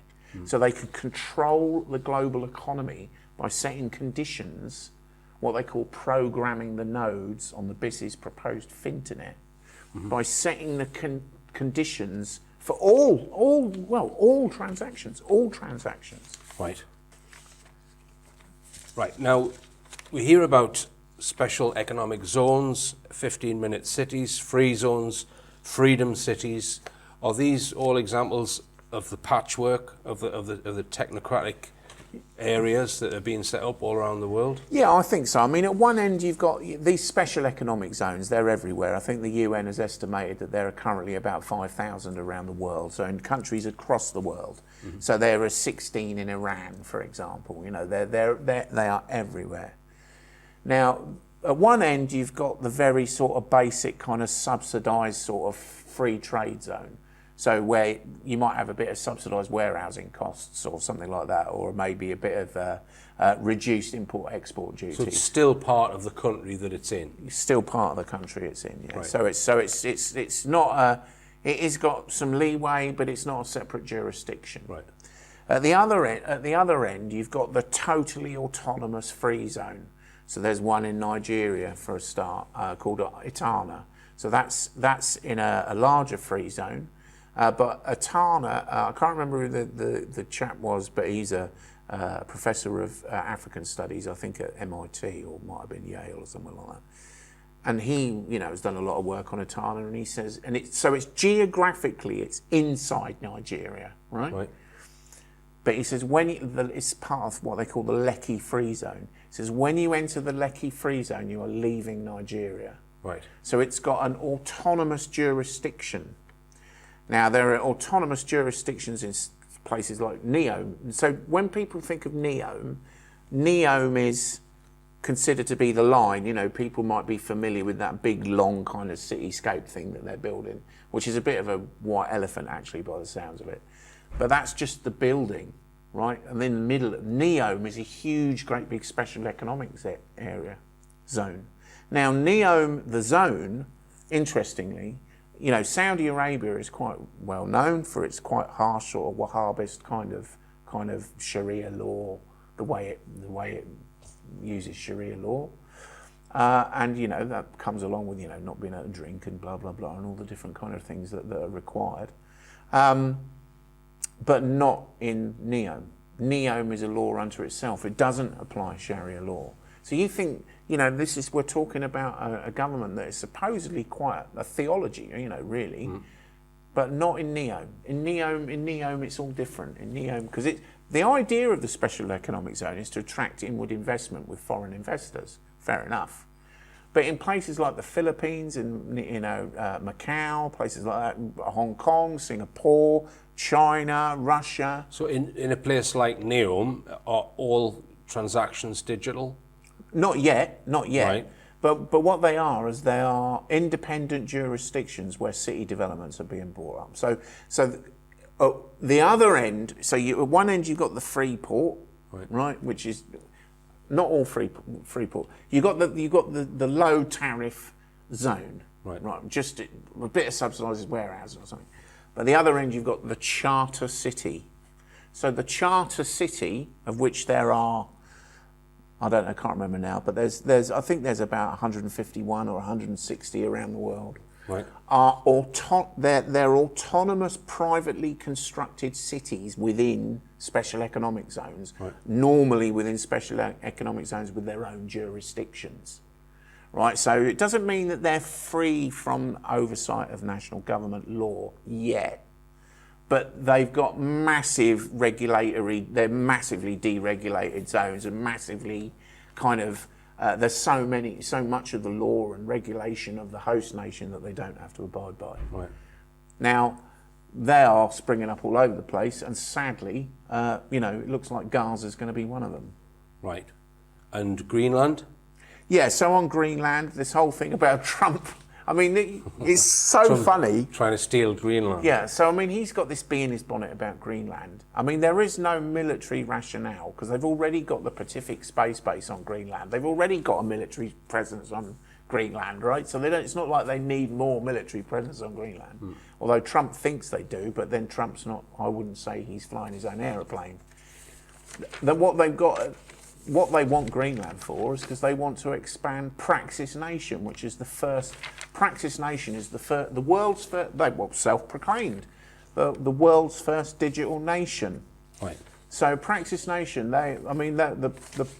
so these are people like Peter Thiel, you know, Larry Ellison, Elon Musk. These people, they're well into it. You know, as I was saying earlier, I mean. Elon Musk has just started Starbase City in Texas. So to get this clear, he's buying American territory, buying it. So he's buying American territory to build his own city on it. So this is absolutely what they want to do. Right. Because the idea of the network empire, which is where they're going with all this, they want to build a network empire. They want to do something called what they call the flippening. So they use all this jargon, right? So the flippening is the flippening of the network state over the nation state. So they want to erode, so as we're also heading towards a multipolar world order, so the multipolar world order will subsume nation states within regional blocks, unions probably, so within regional blocks, and then within them we will have this growing international global network of city-states which will absorb more and more and more national resources until they become the dominant structure. So it reminds me a bit like a Petri dish with spores in it. That's it. And those spores are being run technocratically, and they just gradually get more and more and more until the whole dish is a technocracy, the whole globe. Yeah. And I do wonder if that's where the name patchwork comes from. Yeah, I don't know where he got that from, but Right. yeah, patchwork of realms is definitely what they've been heading for a long time. Right. I mean, there is a lot we haven't covered, Ian, and we've been sitting here for quite some time now. Had a few technical problems. So I think what we should do is tie everything up in another interview at some point. Oh, that'd be great, mate. Yeah. Maybe after the Home for Lewis tour. Yeah, I'm looking forward to that. All right. Is there anything else you want to add, Ian? Yeah, I'm just saying that, you know, I hope people do come along to the Home for Lewis tour, because I think it's really important. It's a really good cause, mate. Do you know what I mean? And, yeah. You know, and I know, obviously, I know Lewis personally, and I think he's a great little lad. And I think, you know, anything that we can do to protect his future, I think it's a cause that I can't think more highly of. And you're going to be talking about some of the things people can do if they don't want technocracy. Yeah, no, I think it's really important that, you know, and I know that we're all thinking in the sort of along the same sort of lines, that we're going to talk about not all the, because we know what a lot of the problems are. You know, I mean, we do have to look at this stuff to understand it. But once we understand it, the question is then what we're going to do about it. Yeah. And there's a lot we can do about it, and we're all going to talk on various topics that are going to be about what we can do about it. Yeah, and you know, it won't all be serious. Well, I'm going to try and make it. I was going to be miserable all the way through. You're going to be miserable. Yeah. You know, obviously it's a serious cause, etc., and it's tragic what's happened. But we're not going to let that get us down, and hopefully we'll have some fun as well. So if you want to come along, details are on the screen. So I do hope to be selling Ian's book on my website, richplanet.net. So take a look at that if you want to have a read. It's a fascinating book, even if rather disturbing. But there's a lot more that you've researched since this book as well, about the Praxians and a lot of the weaponry as well that can come with technocracy, which is very concerning. You know, what's possibly around the corner. But get yourself along to the tour. I'm Richard D. Hall. Believe none of what you hear and question everything you see, especially on your app. I'm Richard D. Hall. Good night.